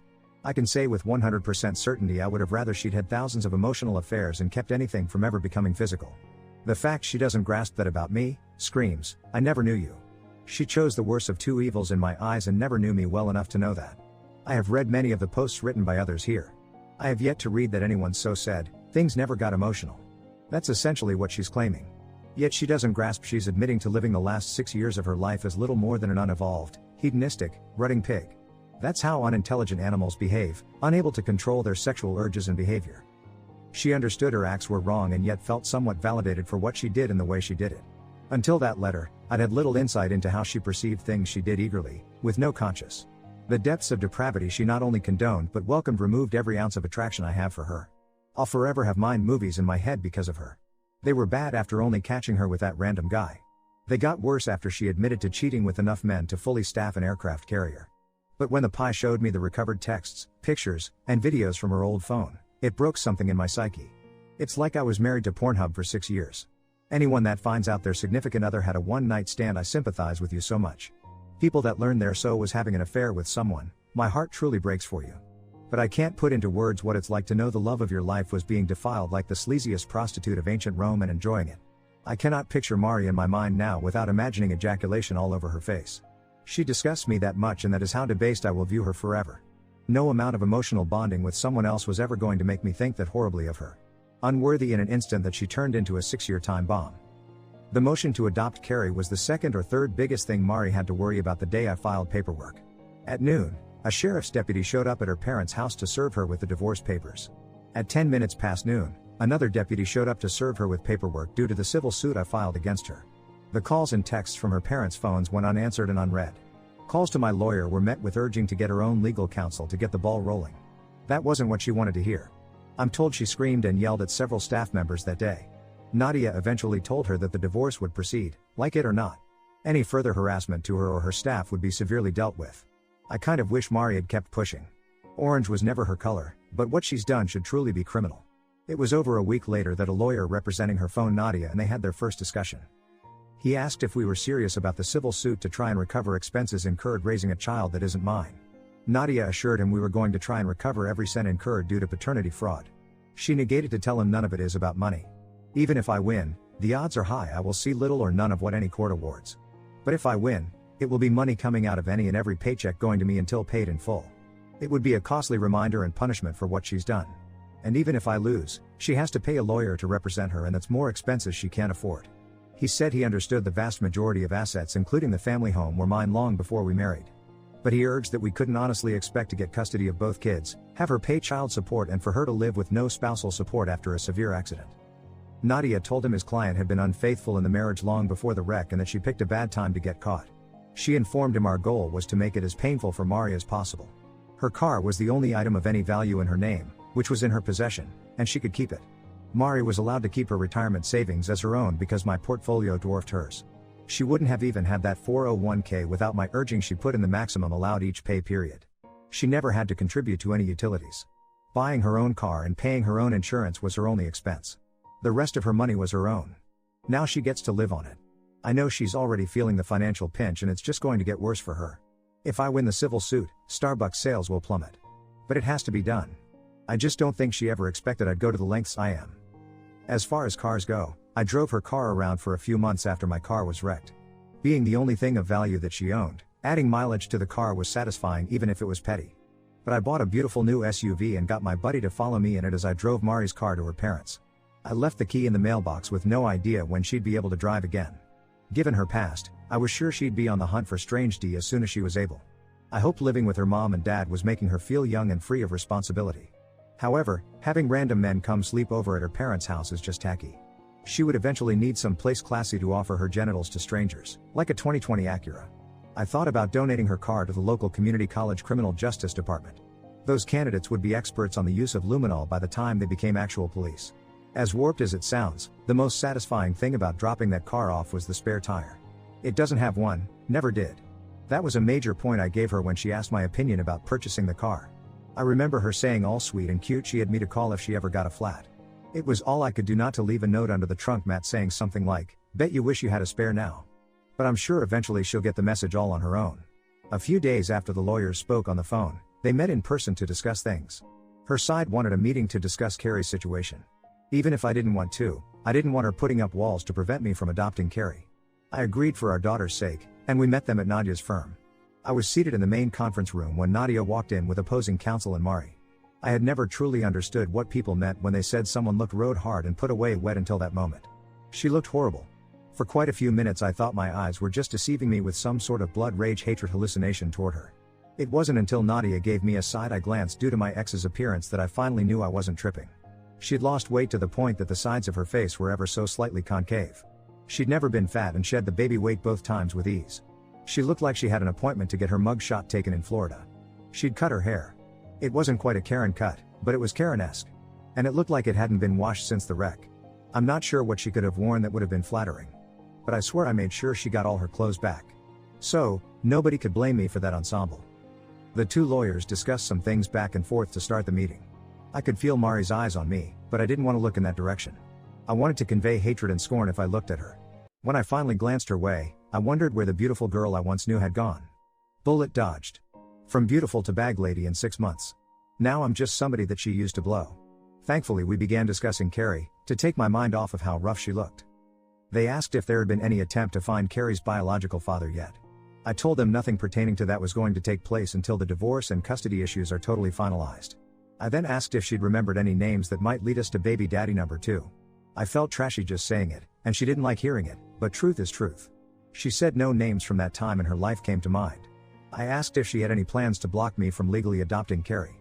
She insisted she wished I never had my name removed in the first place. She certainly wasn't going to try and keep me from putting it back. That was all I needed to know. Have a nice day, drive safely, nope. Before I could stand up to try and urge the meeting to end, Mari asked me, "Could you have forgiven me and taken me back as your wife after my first mistake if I confessed to it and swore on my life to never stray again?" She got me. It's a question I knew she had asked herself over and over since the first night she strayed. It's a question she knew the answer to and so did I, and that was the sticking point. Just asking the question was her way of making a statement. She knew giving her body to anyone else in my eyes was an act that would cause me to remove her from my life as instantly and permanently as possible. We had discussed many times how we would both treat being cheated on.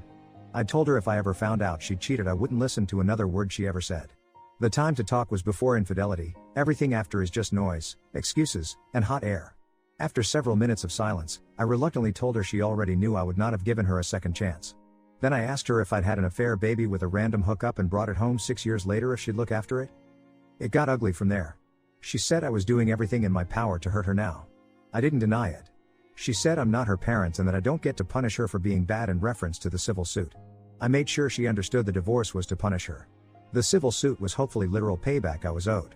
She said I'd destroy the kids' lives to destroy her. I told her she looked like she'd been smoking meth, but after that accusation I had proof. She started to cry and tell me she loves me. I just rolled my eyes. Because her tears now garner no sympathy from me and only make me want to treat her even crueler. I promised her the kids would always be well fed and well dressed, but made sure she understood I didn't care if she starved or had to wear sackcloth. At one point in my life, I would have done anything and given anything to make her happy. I asked her if my all wasn't good enough for her to be faithful, what more I could have done for her to not betray me. She said she betrayed herself. I yelled that she betrayed Carrie. I told her she betrayed everyone in her life. The lawyers calmed things down, and Nadia shared a proposed temporary visitation agreement with them. Knowing which weeks she will have them, will allow her to schedule doctor appointments better. I warned her that while it is none of my business what she does, nor do I care, not to have any strange men around the kids. She said she hadn't been with anyone. She didn't like me pointing out she'd told me that once or twice before. But she promised if that time came, she would shield the kids from all of it. I asked her if anyone other than Rebecca knew she had been unfaithful to me. She said she admitted only the kissing to her sister after the first incident. Her sister freaked and cursed her the hell out for 5 straight minutes. Mari knew she could never tell her sister how far she actually went. But no one but Rebecca knew about all the hookups. She asked if there was any chance of us getting counseling to see if things could work out between us. I asked her why I would want a marriage with a dead bedroom. She pointed out we never had a dead bedroom. I explained it was sure as hell dead now because I'd never touch her nasty ass again with a body count higher than COVID. Mari asked if I hate her. I'm not sure if that was a yes or no question, but with every fiber of my being, will have to suffice. So, there's that. And that's essentially where we are. Just waiting for the divorce case to go before a judge. The civil case can't even go on a docket list until the divorce trial ends. The kids are doing well, given the circumstances. They get to see both sets of grandparents more. If there is any positive in this mess, there is that. And yes, I know I have to let go of the hate. I am seeing a therapist. But it took me quite a while to find one I like. Even she acknowledges I have a lot of legitimate reasons to hate Mari. I'm not the kind to seek validation. But knowing my hate isn't irrational helps quite a bit. I know it isn't good for me. My new therapist is helping me vent and try to let go. I'm not very good at meditation, but it's new to me. My first therapist was okay for about 4 sessions. The first session is always essentially introductions, no matter how much you share on the paperwork. She seemed very positive at first. Sympathetic yet encouraging. She assured me I was doing better than most at being a good dad, which was nice to hear. But when we started talking about issues in the past before the cheating started, her tone changed. It's not a direct quote, but she kind of insinuated that sometimes we do things that hurt or irritate our partner, but they say nothing. If those issues fester for weeks, months or years, it's like a powder keg that we help create. No, she didn't have a Belgian accent. But I do have enough pride and common sense to know that despite any and all my faults and mistakes, no part of me deserved what Mari did. Nothing I had ever done to her made even 1% of what she did to me righteous actions. So, I got a new shrink. I tried a few therapy sessions with a guy. He could understand the feelings of emasculation in mind movies. He could grasp how it's all overwhelming. I just didn't feel comfortable with him. Thank God I'm pretty much all cried out. But if I have to talk about some emotional shit, I don't want to cry in front of a guy. Guys are for drinking, playing sports with, and fighting. We don't discuss why Gary's wife is emotionally unavailable to him and doesn't understand his love language. This guy doesn't anyway. Part of me wanted to give him more of a chance. But I didn't see us developing any rapport. If it makes me sexist, so be it. I just feel more comfortable in confiding in a woman. That's my preference, and I finally got a good shrink. She was the only daughter in her family with 3 brothers, which takes care of having some understanding of men. Her specialty is coping with infidelity and grief counseling. When I told her about the events that led me there, she used half of a box of tissues. She said she's amazed I'm doing as well as I am. Still not sure if that was meant as encouragement or genuine shock. I'm not institutionalized. I'll call my therapist Sarah for the purpose of this post. But she's helped me quite a bit just by listening. She says I am difficult to read and that my outward appearance doesn't match my friendly personality. She noted that I use humor to diffuse tense situations and disarm people. I told her it ruins the fun if she calls me out on my BS beforehand. But she is figuring me out. She says I have to figure me out now. She was adamant she was there to help. But rebuilding my life and myself, it's going to take effort by me. I can't just pay someone else to do the work for me. I'm going to have to take stock and see how genuinely damaged I am, repair what I can, amputate what I can't. It's going to hurt, even more than I've already hurt. But I have to come to peace with all I've lost because it's not coming back. The kids see their own shrink, 40 minutes with each and then 40 minutes with the 3 of us, twice a week. They've been doing great. The therapy is allowing them to come to terms with the inevitable. I was a little concerned how family therapy was going to go due to how I feel about their mom. I've been silent in sessions when they have expressed missing their mom or wishing we were all still together. I thought about showing them on the doll where Mari hurt me, but dolls don't have a soul. Sometimes I don't feel like I have one anymore either. I have gone out of my way to try to be sociable and lean on friends. But given what I have ahead of me, small talk feels too trivial. I know friends are tired of me venting, I would be. I've tried to not go on a rant, but the betrayal still eats at me. It's still always at the back of my mind. Then of course if we go out for drinks, they are pointing out this girl or that girl. Like I know they are conventionally pretty, but I have no interest in getting to know them.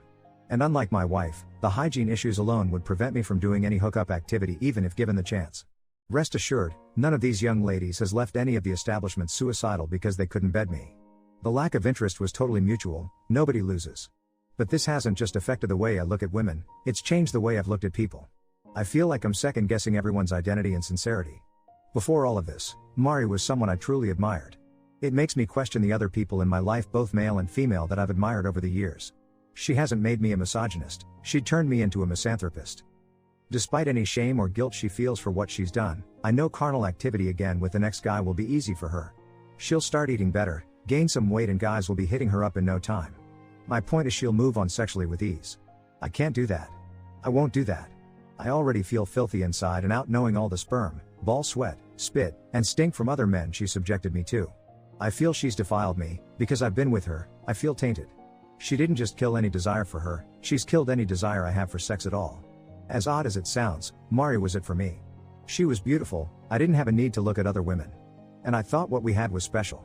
Beauty just doesn't even register with me anymore. My mind knows better, but my subconscious thinks all women are like Mari and Rebecca. And that's my struggle, fair or not. I had someone send me a very supportive message of encouragement. Then they said they almost envied me as a soon-to-be single guy who is financially secure. He said I'd have no problems meeting women and would be perceived as high value. I thanked him for the support without conveying something that he would look forward to, would be a source of anxiety for me. I know people hook up left and right, all day every day and everywhere. That is between them and the people they hook up with. Not my thing, but more power to them. I wouldn't want a stranger, even a very attractive stranger, touching me. I'm a personal space kind of person. I cannot fathom meeting a stranger at a bar or on an app and interacting with them very little before getting physical. Knowing humans often then agree to go off somewhere, remove their clothes and have sex and see no issue with it amazes me. Obviously, in a world with Tinder and dating sites, my stance is the oddity. I'd be contemplating how long it had been since they'd done the very same thing with someone else. The vast majority of people are accepting of the hookup lifestyle. Mari's hookup numbers wouldn't be all that abnormal for the typical single woman these days. And I think most guys would behave that way if they could. I couldn't and wouldn't, plus, obviously never wanted to be with someone who ever has. Part of me feels Mari wasn't forthcoming about her infidelity, just to spite me for what she knew would be my stance. When I said it felt like she was making a statement, that's the statement it felt like she was making. If I wouldn't even consider a second chance, she was going to do exactly what would hurt and disgust me most. The shit test to end all shit tests, then getting revenge on me without me ever knowing I was being tested. Once the bond we had was broken, we could never have that again with each other or anyone else. It was a once-in-a-lifetime opportunity because we are each only granted one life. The continued cheating was what has killed me. If she'd just admitted to what she'd done and we'd divorced, I just might have been able to pick up the pieces and eventually give someone else a chance. It's like she wanted to destroy me so there would be no way in hell I'd ever want to be with anyone again just because she couldn't have me back. Diabolical.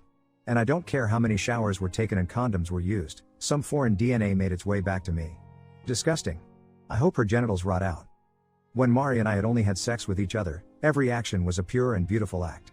Her first act of infidelity destroyed all that had been or ever could be, in an instant.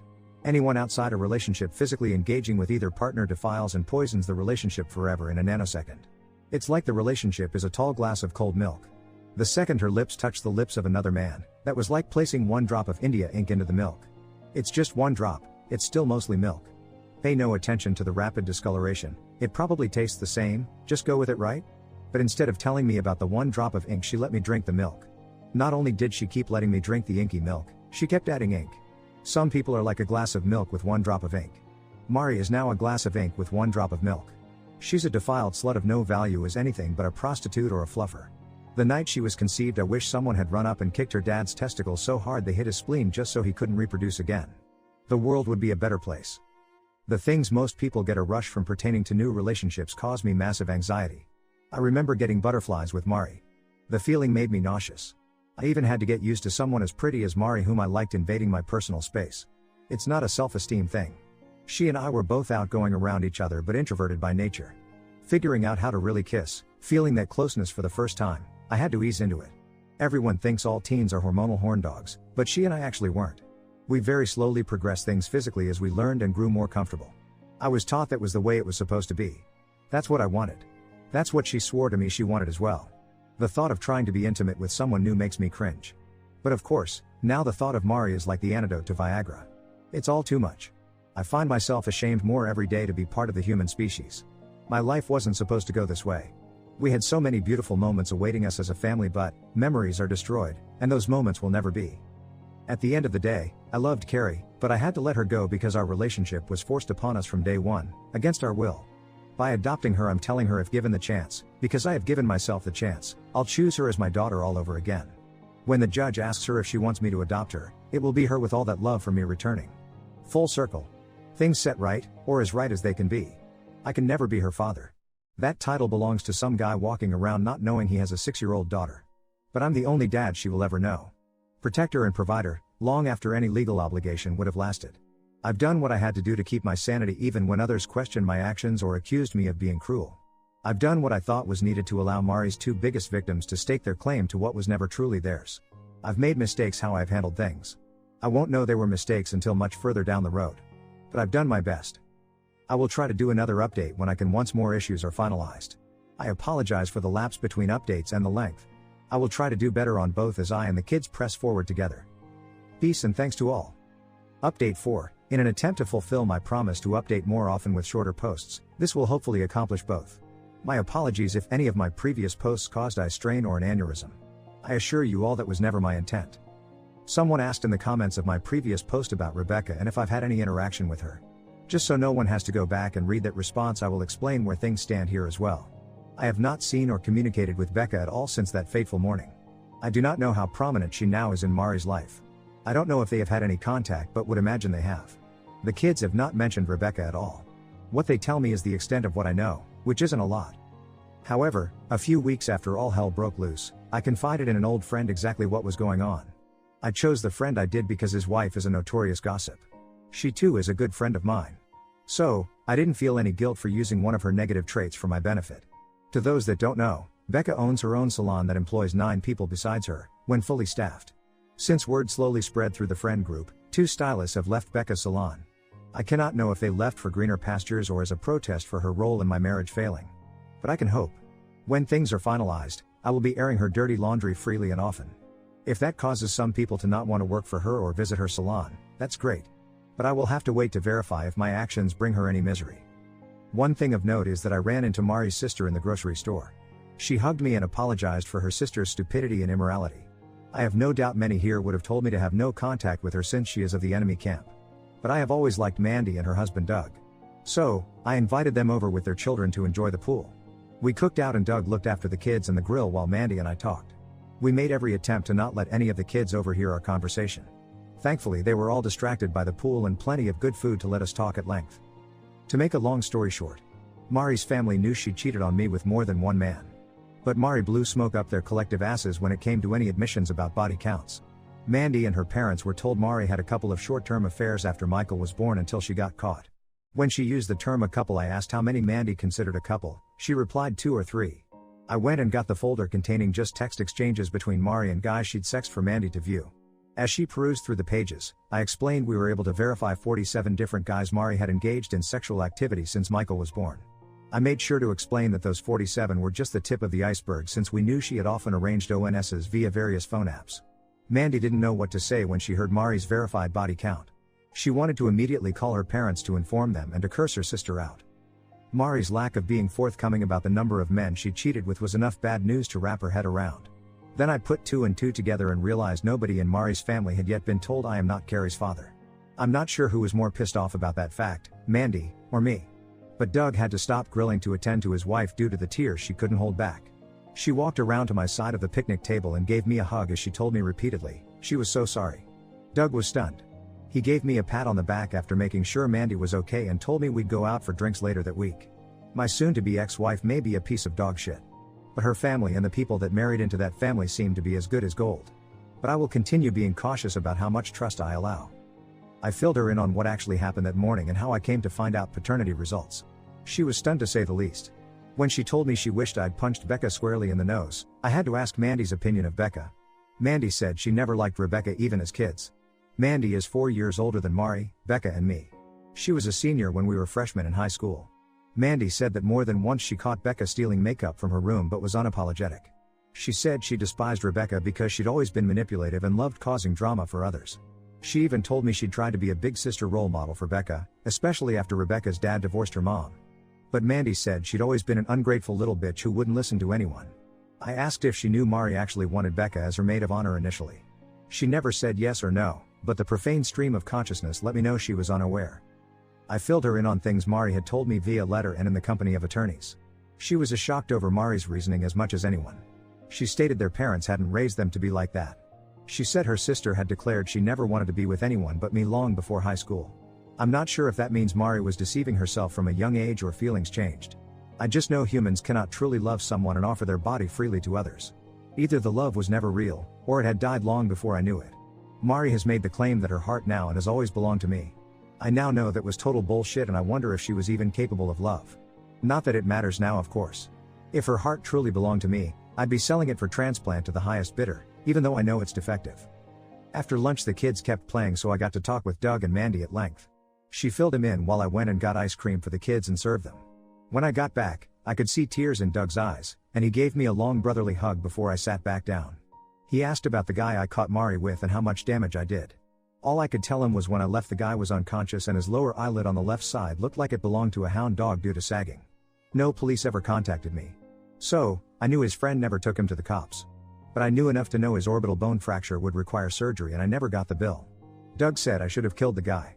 I told him if Mari and Becca hadn't jumped on my back to weigh me down, I probably would have. But I'm glad I didn't. Doug asked if anyone had any idea who Carrie's father actually is. I explained the soon-to-be ex had fucked around with far too many guys to know. But I told him the search will go into high gear once all divorce and civil proceedings have been completed. They were both glad to know Mari will get slaughtered in the divorce. They were both glad to know that therapy for all three of us had helped tremendously. When I told them I was anxious for Mari to start working again so she could pay child support and whatever civil fine she ended up owing, they laughed. Doug said if paternity fraud was a crime, Mari would get the death penalty. I told him Mari may as well have committed maternity fraud because any woman that could do what she did was no mother at all. About an hour after they left, my phone started blowing up with calls and texts. The caller ID let me know Mari's mom and dad were both reaching out, as well as calls and texts from numbers with no ID. Then Mandy called and I answered. I could hear her, but there was a lot of screaming and yelling in the background. She stepped outside away from the noise to tell me she'd filled her parents in on all of the truth. Her dad was busy throwing Mari's belongings into her car. Her mom cried and told her what a disappointment she'd become and how ashamed they are to have raised such a slut. Call me old-fashioned. But when your mother calls you a slut, it's pretty safe to say you stayed on the train to Horseville 1, 2, or even 47 too many stops. I could hear Mari crying and pleading that she had no place to go. Instead of gloating she was getting some of what was coming to her, I thought of the kids. I have no issue with Carrie and Michael staying at their grandparents' house. But anywhere else I could think where Mari might go, there was no way in hell I was going to allow them to stay with her. If she went to Rebecca's, there was no damn way I'd allow them to be anywhere around that bimbo beautician. Even if she somehow managed to secure a hotel room with her limited earnings, I didn't trust her not to have some random fuckboy stay over. I was happy her family knew some of the truth. But I knew that doing so was going to cause visitation issues. Yet if she didn't find a stable and safe place to stay, I knew the court wouldn't allow any form of unsupervised visitation. Getting to see her kids with supervision for an hour or two every other weekend was going to hurt. But it was a grave she dug for herself with lies and a hellhole vagina. If it meant a homeless shelter or the actual gutter itself, I didn't and still don't care. Mandy and I were still on the phone when I heard Mari come outside and ask if it was me on the phone. Mandy asked what I wanted her to tell Mari. I probably shouldn't have said the truth, because Mari snatched Mandy's phone and began to plead with me. She asked why I was so intent on destroying her life. I simply replied because she destroyed mine. She urged I could have my life back if I'd just forgive her. I told her that life was over and never actually existed due to her lies. Again, she lied and swore she loved me. I told her in a not so eloquent way that the only thing she loved in this life was herself and cock. She insisted none of them meant anything to her. I told Mari they all meant more to her than me or her family's security, or she wouldn't have risked it all over and over. She asked why I had ratted her out to her sister and parents. I asked why she hadn't been honest with them about everything, especially about me not being Carrie's father. She cursed at me and said I am her father. I cursed back and told her I'm Carrie's dad and always will be. But she should have at the very least told her family the truth. She said that her parents were disowning her and kicking her out. I told her I'd heard, I was happy to hear, and I was going to do everything in my power to make things worse. She said she loves me and asked how I could be so cruel to someone that loves me. I told her she should have been asking herself that question 6 years ago. I told her I knew she felt regret, simply because she was losing everything and now people are hearing the truth. But I explained what she did makes her worthy of being shunned as well as spoken ill of and toward. What she was experiencing from her family is what she in fact deserves.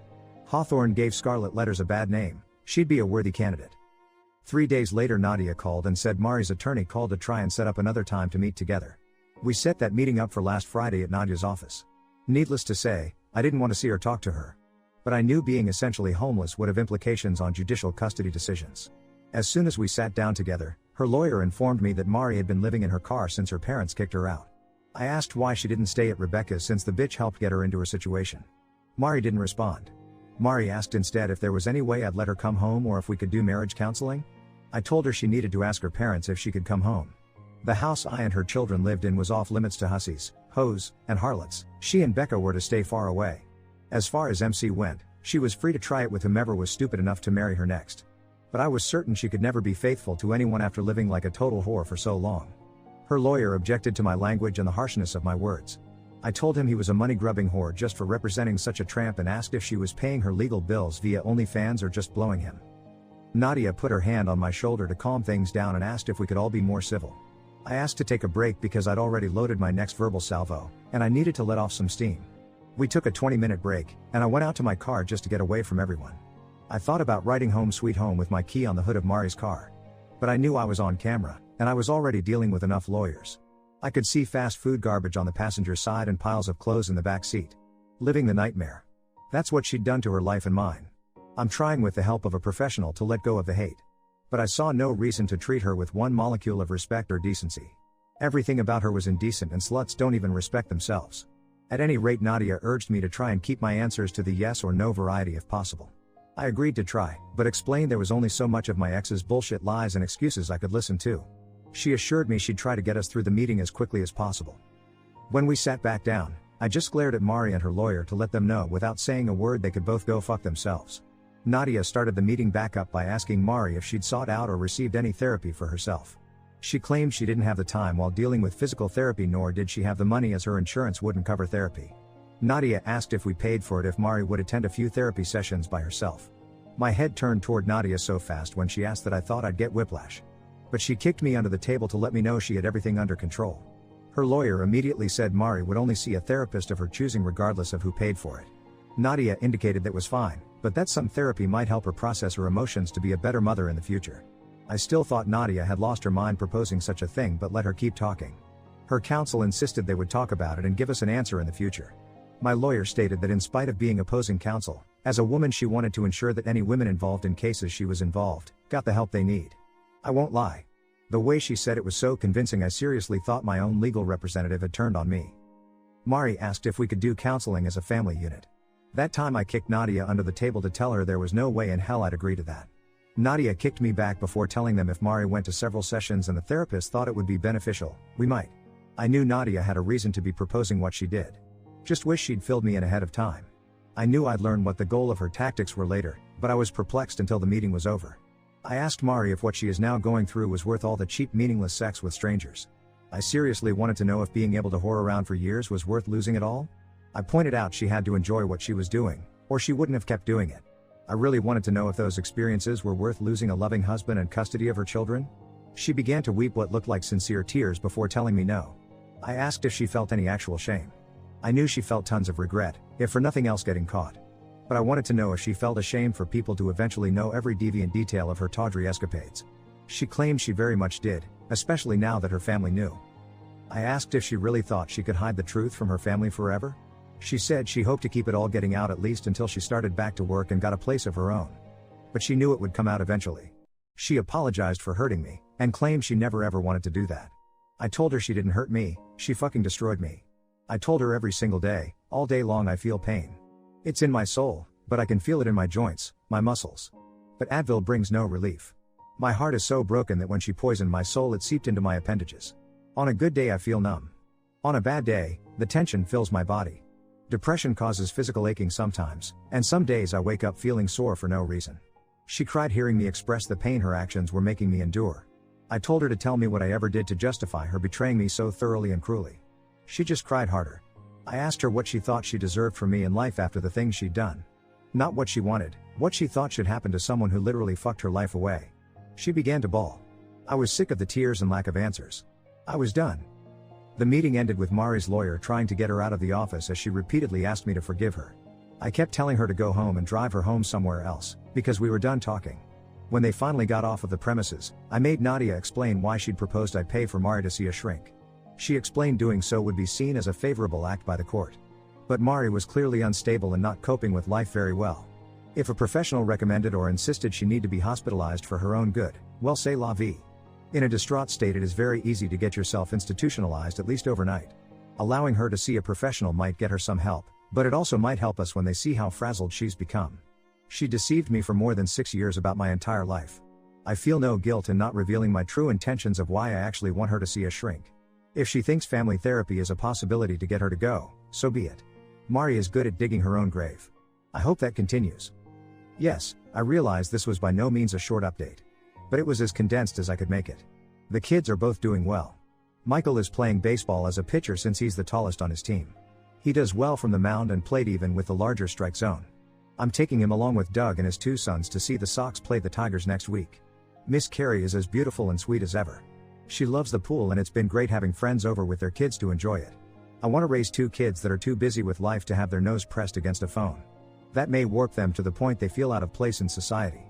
But they'll be my warped kids. Thanks to all for the kind words and support. Every day seems like it brings a new challenge. But knowing I have so many who have my back means more than words can express. Peace and thanks to all. Edit, a few people got the idea Mandy and her parents knew Mari had cheated on me before I knew. I told her parents about catching her cheating the same morning I told my parents. They knew nothing of her activities before I told them. I did not find out until later Mari had cheated with multiple men, one of which is Carrie's father. I was the one to inform Mari that I am not Carrie's biological father. I just assumed she'd told her family. When her dad referred to those men, I assumed he knew she'd been with enough guys to give her vagina its own Yelp rating. I love her family. I don't want them to hurt any more over this than they have too. I had and have no desire to put salt in their wounds. Mari admitted to a couple short-term affairs to them, that's it. I was trying to protect Carrie and assumed she'd discreetly tell her family. I cut off contact with them and had been communicating via Jessica and Nadia. Until I ran into Mandy, I hadn't had a sit-down talk with anyone in her family. We came to find out Mari was hoping it stayed that way. Sorry for the confusion. Final update, a few weeks ago, I signed into this throwaway account for the first time in almost a year. There were many messages and comments inquiring about how the kids and I are doing or how things turned out. A very large part of me wanted to ignore them all, sign out, and never log in again. Because I have managed to get back on course with my life and my children's life, and dwelling on the past only hinders forward progress. But the advice I got from Reddit was supportive and helpful from the start, all the way through several episodes in my life when I was at my lowest points. For those people that assisted me so well and showed me such kindness, I will make this final update. Because I do owe a huge thank you to the many who helped me navigate the minefield I didn't yet know I was living in. It's been so long since my last update, most readers will have completely forgotten my posts, which is totally understandable. Previous links and a TL/DR will be posted at the bottom. This will be a long read, and for that I do apologize. But much time has passed, and many events have occurred, to the point where this can't be explained in 2 or 3 paragraphs. Because things have now been finalized beyond what I ever imagined or intended. When I last posted, my soon-to-be ex-wife Mari had been kicked out of her parents' house for neglecting to tell them I am not the biological father of our daughter Carrie. I had informed them I'd caught their daughter cheating the same morning I told them about our wreck. However, she had not revealed to them that the guy I caught her with was just one in a long line of men with whom she cheated. Mari had been forced to live in her car because she had nowhere else to go after being disowned. Meanwhile, I was in the process of attempting to legally adopt Carrie, after having the court adjudicate I am not her biological father. And my attorney Nadia was attempting to get Mari to see a mental health professional of her choosing, in the hopes it might benefit me. Nadia recommended 2 local psychiatric practices to Mari's lawyer, saying we'd pay for her sessions, or she could choose any other therapist she wished to see. I had some major misgivings about having to pay for the sessions or doing anything that might actually benefit Mari. If you learn nothing else from my experience, take this advice to heart: love them or hate them, always listen to your lawyer. To make a long story short, Mari chose a local psychiatrist who instantly recognized she was mentally unstable. For her own well-being, she committed Mari to the local hospital's psyche ward overnight for observation. That overnight stay became many months under psychiatric care in hospitals. Due to confidentiality rules within the medical field, I never heard her actual diagnosis. But her attorney said each time he saw Mari she was heavily sedated and out of it. Those initial months she spent trying on designer straitjackets delayed the finalization of the divorce and child custody hearings. However, since Mari was not contesting and her counsel could stand in as her representation, there was no delay in my attempt to adopt Carrie. As sad as everything had recently been for me in my life, hearing that judge question Carrie and listening to her responses made me so unbelievably happy. Carrie didn't know she had ever been declared not my daughter by the court at my behest. So, It seemed funny to her for the judge to ask if she wanted me to be her daddy. I was so proud of her, though she couldn't understand why. She was just happy when I told her I loved her as she hugged me as her adopted father for the first time. I was glad Michael was also there, but even more grateful Mari wasn't. Neither Michael nor Carrie really had any understanding of what the hearing was about. But Carrie is now legally my daughter, even if we share no DNA. When I saw Mari cheating, it instantly removed all love I ever had for her. Until I was able to reunite with Carrie, I was so fucking afraid that because of what her mother did, I would lose all love for her as well, or resent her. To still feel that love I always had for her again was such a relief. I would not have been in the wrong if I couldn't get past that, no matter what anyone wants to say. If paternity matters enough to the legal system to force a man to pay for a child that is his, it also matters enough for a man to not be able to accept a child that isn't. But damn it, I really needed Carrie in my life. I'd lost too much already, and she needed a dad who had already loved her for her entire lifetime. If I'm honest, there will always be a tiny part of my soul that will remain broken because she is not my biological daughter. I cannot put into words how devastating that was to find out and accept. I know I am doing the very best I can as a parent in this situation. I believe time given to children and love is far more important than anything any parent could buy them. So will always be my focus. Other than Mari's mental issues, there was truly no reason for the divorce not to be finalized. She wasn't getting a penny from me, and even her own lawyer admitted that in her situation, she had no hope of getting any custody at that time. If and when she got out of her padded cell paradise, if she found a safe place to live, she could petition the court to gain some type of visitation and her custody. The court appointed a legal aid to vouch for Mari being cognizant of what she was doing. Her lawyer got her to sign the divorce papers with witnesses and had them notarized. I had to show up in court with Nadia a week later for attorneys to get the judge to finalize some issues. 2 weeks later, I was legally divorced from the biggest mistake and waste of my life. I should have been happy about that, and I was. Signing the papers was the symbolic nail in the coffin to our marriage. Yet it all felt anticlimactic somehow. It amazed me how well Mari's family stuck to their guns in regard to disowning her after they found out everything she'd done. I'm sure some of that was due to wanting to stay on my good side, so they could visit with the kids. Even though her parents and sister knew she was in the psyche ward, they never even attempted a visit, nor did I obviously. But it was apparent from the times I talked to her parents how disgusted they were by their daughter's depravity. They were embarrassed for people to know what a tramp their daughter had been. I could empathize and sympathize. Knowing Mari had been run through more times than an oscillating lawn sprinkler in July made me ashamed to admit I had ever been intimate with her. Mandy made sure to let everyone know what her sister and Rebecca had been doing, short of paternity fraud of course. Between social media and face-to-face conversations with friends, word got out about their exploits. Within a month, nearly everybody knew about her years of cheating and sexual immorality, and they all made plans to give her hell if they ever encountered her again. It was slightly humiliating for me having everyone know how foolishly trusting I had been. At the end of the day, in a relationship you either trust or you don't, and she'd never given me a single reason not to trust. It wasn't until a few months before I caught her that I even considered she could ever cheat. In hindsight, a few red flags were missed, but she covered her tracks well. I should have put an end to the girls' nights out obviously once her depression subsided, just out of principle. But that night she stayed out all night was the first and only time that had ever happened before. She'd call if she was going to be 15 minutes late, which was extremely rare. I was actually worried, because that was so unlike her, and I wanted to make sure she was safe. I know many people probably think I'm an idiot or blind for not knowing for so long. By keeping things strictly sexual, and limiting the number of encounters with each man, she never developed any trails to follow. She wasn't glued to her phone or protective of it. I never felt the desire to snoop. She portrayed herself to be the beautiful, loving wife and mother. I wasn't the only one who was deceived. Many friends have told me face to face they were shocked to know she was cheating, and would have told me if they'd known. They had no idea any more than I did. If Mari had worn a dress with no panties on a windy day, and everyone within 40 feet of her could hear the ocean, that would have been obvious to me and everyone else. But everything she represented herself to be, to everyone, was a total lie. They wanted nothing to do with her, and nobody cared if she was kept in the ward the rest of her life. The only problem with no one having any contact with Mari was that it left us blindsided. Nobody alerted us when they decided to let her out. Laws prevented the hospital from letting us know due to doctor-patient confidentiality. I have no idea if she just convinced the doctors she was okay, or if they just felt like they had done all they could do to help her. But they released her on a Tuesday just before noon. She somehow made her way from the hospital to her car, which was parked at her lawyer's office behind his home. From there she took her car and drove to the kids' school. When she was informed that she couldn't see or check the kids out of school, she made enough of a scene that the school called me. I told them to call the police and that I would be there as fast as I could.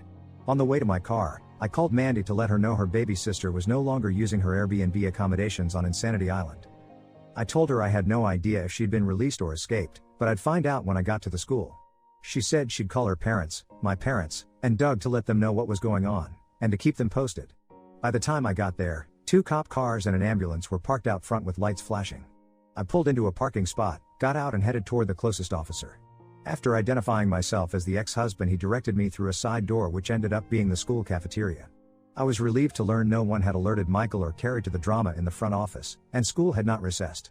The police had Mari seated at a cafeteria table and she tried to stand when she saw me, demanding to see her children. They kept her from approaching me and I asked if they had checked with the hospital mental health ward to see if they had released her. The police informed me that while the hospital couldn't release certain information without a warrant, they had released her under her own cognition. Mari started crying and demanded to see her children. I told the cop I had full custody and there was no way in hell they were seeing her in such a frantic emotional state. She yelled at me that she wanted to see her children yet again. I told her to go have her lawyer file paperwork for visitation. But unless I saw an evaluation from some mental health professional telling me otherwise, she was an unfit parent and a manic mother. She said the kids are the only 2 people alive that still have any love left for her. I told her that was probably true, but they're just kids, and they don't know any better. The cop laughed, then managed to regain his composure. She tried to come at me, he held her back. She said she hadn't seen her children in months and that they were the only thing that got her through her time in lobotomy land. I explained I really didn't give a damn about her struggle to cope with the consequences of her own actions. But there was no way in hell I was subjecting our children to her lies and drama that day. I told the cop I wanted to file a restraining order on her to stay the hell away from me and the kids. He agreed to file the initial paperwork on my behest, but that a judge would have to determine if one was needed and sign it. He then explained to Mari since I was not going to allow her to see the kids, they had already talked to the principal of the school. She needed to leave immediately and not come back onto the premises until she could show a court order granting her partial custody. To my surprise, she didn't make an even bigger scene. I guess she realized nothing she could do at that moment would get her what she wanted. She grabbed her purse and keys before being escorted by an officer to her car. She got in and drove away while the other cop and I filled out the RO form on his tablet and talked with the principal. Soon enough the kids got out of school, and I loaded up Michael and Carrie to take home. I was about 2 miles from the school when I thought I saw Mari's car pull out from a fast food restaurant just after we passed by. I took the next right, and the next right, and the next right, until I was on the same street we'd been on. I could see Mari's car up ahead and sped up to try and figure out what she was doing. She was oblivious to the fact I'd managed to maneuver my way behind her. It was obvious she was looking for someone, and that very person was observing her. The kids didn't even recognize her car ahead of them. Thankfully, a Reddit user had urged me to get front and rear cameras with audio recorders installed in my vehicles. That gave me all the evidence I needed to prove Mari was stalking me and the kids even after being warned by the cops to stay away. I went straight to the police station and showed the magistrate footage of Mari waiting for us to pass by, pulling out and then losing us. She assured me the evidence would be submitted to the case judge, and I should hear I've been granted the restraining order sooner than later. In 2 days while I was at work, I got a call from the police saying the restraining order had been filed and served that morning. They told me she was to stay 200 yards away from me and the children at all times. She was forbidden from contacting me or the kids in any possible way except via her attorney to my attorney.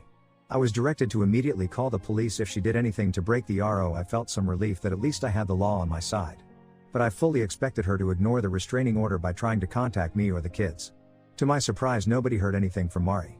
Her sister said she had not tried to contact her or her parents. I fully expected her to seek out some type of free legal assistance to file for partial custody, but no one ever contacted Nadia. 2 months went by and honestly the longer we went without hearing from her or about her was a bit unnerving. But about 3 months ago when I got home there was a large manila envelope in the mail. The address was handwritten, and the return address only said Sydney, Australia. The voided stamps were Aussie. I truly couldn't imagine who had sent the envelope or why. But inside was an extremely long letter from Mari explaining where she was and assuring me she wouldn't be coming back. I was stunned when I got the letter, considering the postmark from so far away, and who it was from. The things she said in the letter probably left me even more astounded by her evil hedonistic rationale that allowed her to sleep at night. Her maniacal manifesto filled in many of the gaps about what she'd endured and what led her there. She explained that she essentially had a nervous breakdown during her initial therapy session. Pretty much the first 2 months she was hospitalized, she was heavily sedated and on various antidepressant and antipsychotic medications. She said for the longest time when she got there, she just wanted to die. Via therapy and by going to group discussions, she talked through her issues in an attempt to understand why she did what she did. She said the other patients in the group discussions kept looking at her like she was a complete dumbass for throwing everything away. They'd come from broken homes, abusive relationships, backgrounds with substance abuse and violence. Her life had been as easy as pie compared to their life struggles. When it finally clicked in her warped little mind how badly she'd screwed up and that none of her old life was coming back, she had another breakdown. Her first breakdown was due to facing her past, the second due to facing her future, or lack thereof. She went on to explain her feelings of loss and heartache in some half-assed attempt for sympathy. Mari had the audacity to claim that the morning I caught her cheating, what upset her was knowing I instantly didn't love her anymore, and never would again. She claimed over the years whenever she felt guilt for what she was doing, she rationalized it by telling herself I wouldn't love her if I knew what she was doing, and she wanted me to always love her. She was right, it instantly killed all love I ever had for her the moment I saw her naked with another man. She said to know I truly no longer loved her broke her heart, because despite all that she did she still loved me.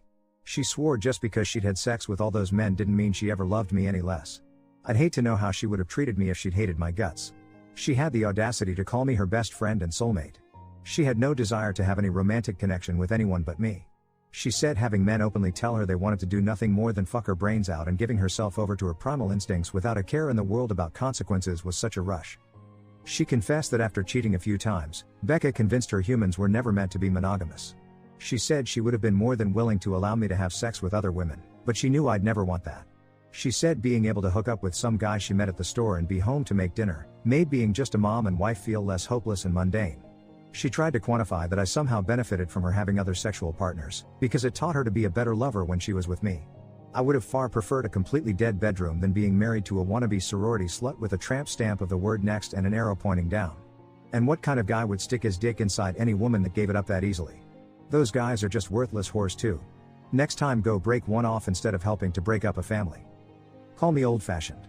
And I'm sure a lot of people that have read my story have called me that and far worse.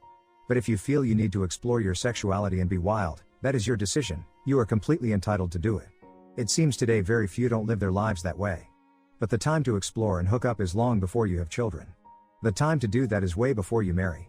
And it's sure as hell long before you reach the fucking point of cheating on your husband with so many men you give birth to some stranger's child and tell your husband he's the father. However, if by going out, being wild and exploring your sexuality turns you into someone or something only the most hard-up desperate man would ever consider making a commitment to, so be it. If at any point while we were dating Mari had told me she needed to break up so she could go get pipe laid by random plumbers she just met, I would have been totally fine with it. That would have told me she lacked the morality, loyalty, and trustworthiness I wanted in a wife. If she'd revealed who and what she was when we were dating, it all could have been avoided. I would not have cared one iota who or how many men she had sex with, as long as I wasn't one of them. She was either always unworthy of my time and love or became unworthy via her unforgivable filthy actions. But just as she can't unfuck all those men, I can't go back in time and keep her out of my life. Words be damned. Her actions have proved she is unworthy of anyone's time and certainly not love.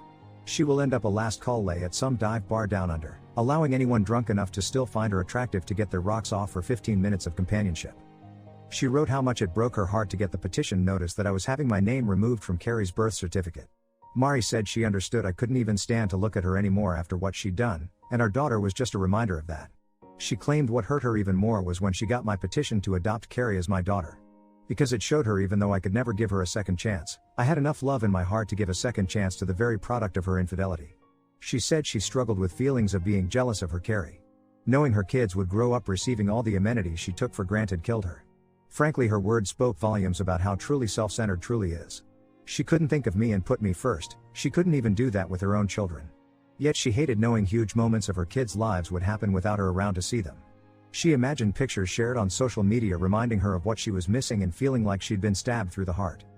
She explained that when she was released after the events at the school that day, she went around that night trying to reconnect with old friends. The few people that would speak to her were very direct in what they thought of her, in that they wanted nothing to do with her. Most acted as if they didn't know her and just ignored her. A few warned her if they ever found out she'd been with their husband or boyfriend, God help her. But she realized her hometown had been poisoned against her. Her former boss and many coworkers knew, so there was no going back to her job. The other driver's auto insurance had given her a decent check each month to live on until she was locked away. She had to stop going to physical therapy and the insurance company considered the matter of the accident and her injuries a closed case. She had no money.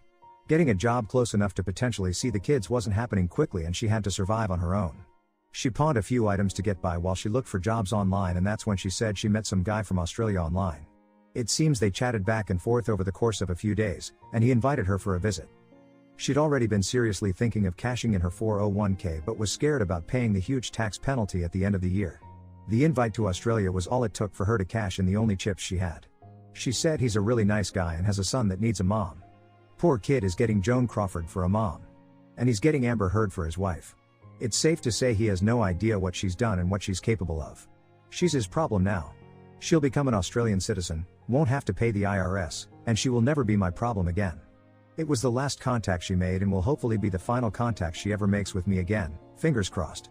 Part of me thinks she heard Australia was founded as a penal colony and thought they said penile.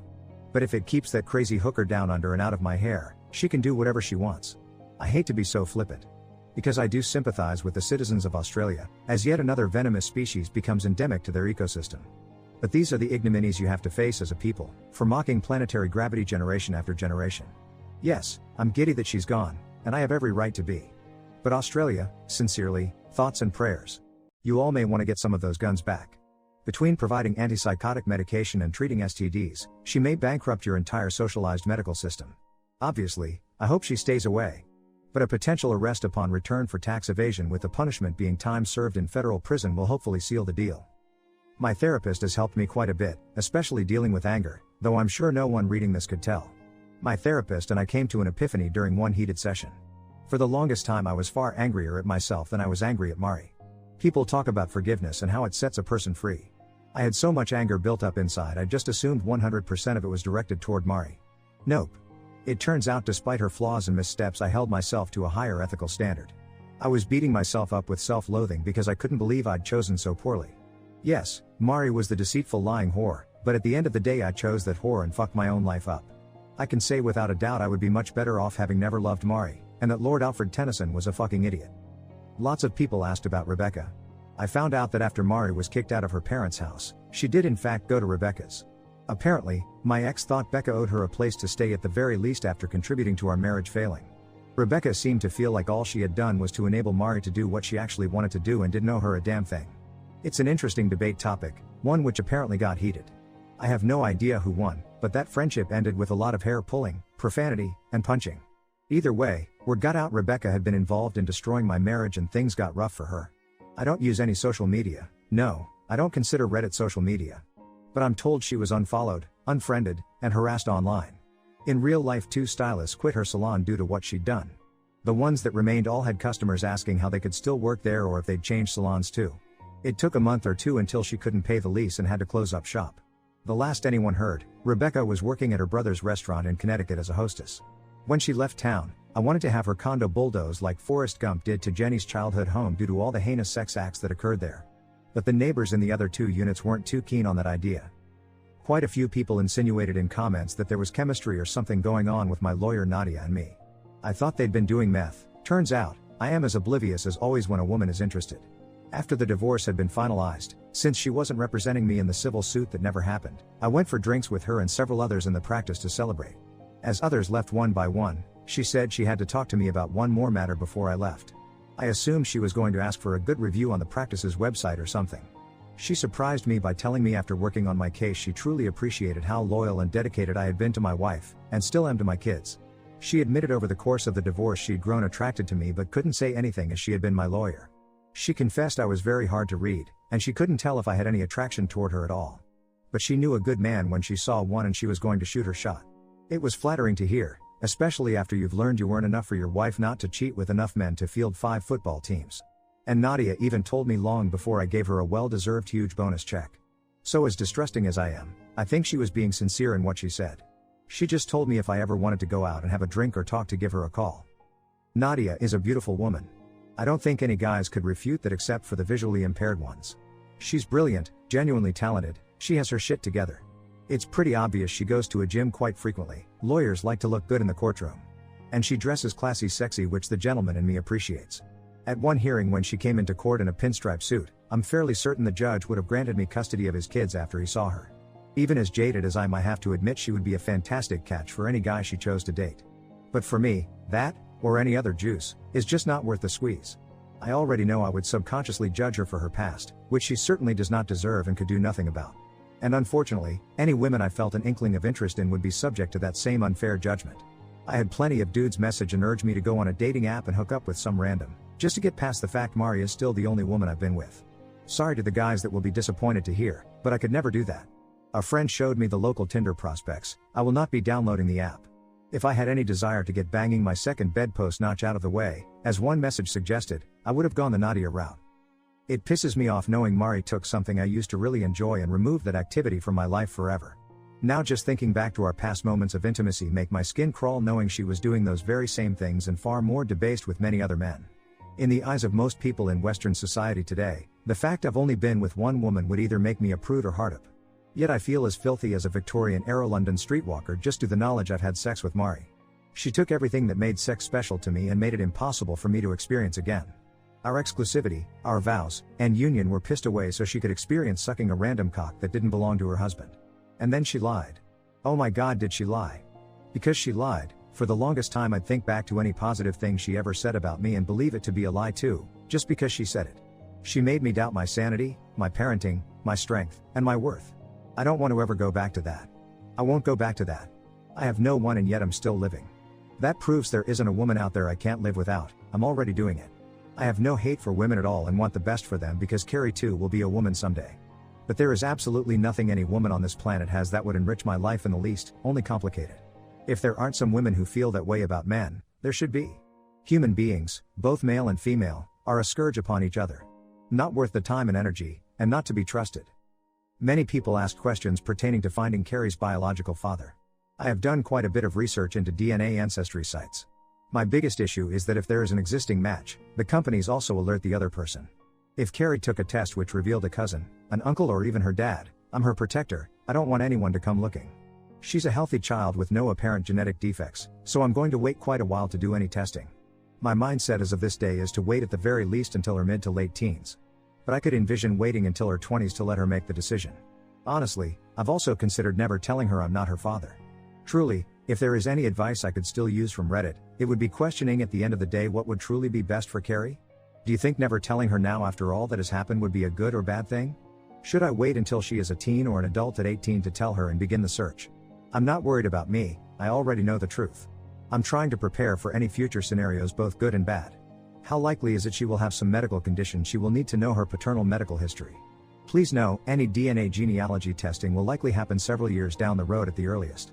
With her mom out of her life so recently, I don't want to do something that could make her feel less secure, safe, and confident in her own identity, and mine. It's odd to be in the situation I am, and to sincerely hope both kids took after their fathers. In closing, I want to thank Reddit user Kranik in particular for the advice given to me through my ordeal. You probably aren't 187 years old, but even if you are wise far beyond your years. You were able to analyze my ex and predict angles I was leaving open for her to attack. And when you said she was desperate, I believed you, but damn. In the end, Mari literally fucked around and found out. Thank you for assisting me in every way to help her find out. To the many others who pointed me in the right direction or sent me an encouraging message, I thank each of you. My plan is to post this, wait half a day and maybe respond to a few comments over a period of a few days. Then my story will officially be done. I rarely even think about Mari anymore because I stay so busy in my new life without her. So, I don't want to dwell on what has happened for more than a couple of days. My kids are my world and I actually love my job, which keeps me busy. The pay is just a bonus for being allowed to do something I enjoy. To any Australians who read this, I hope I didn't offend in any manner. That was not my intent in the least. I hate being the bearer of bad news for your nation as a whole. You guys didn't deserve this any more than I did. Just remember, if she gets drunk wearing a skirt with no underwear and does a split in one of your bars one night, gently rock her back and forth to break the suction and she'll pop right up. To all those who took the time to read, I thank you and wish you a good day or night. To those who didn't, I will try to keep this short, but I had a session with my therapist today at lunch. I'd sent her the post to read what I wrote and all the comments. She absolutely loved you people for nudging me toward something with Nadia. She urged me to take it slowly but be honest with her and myself.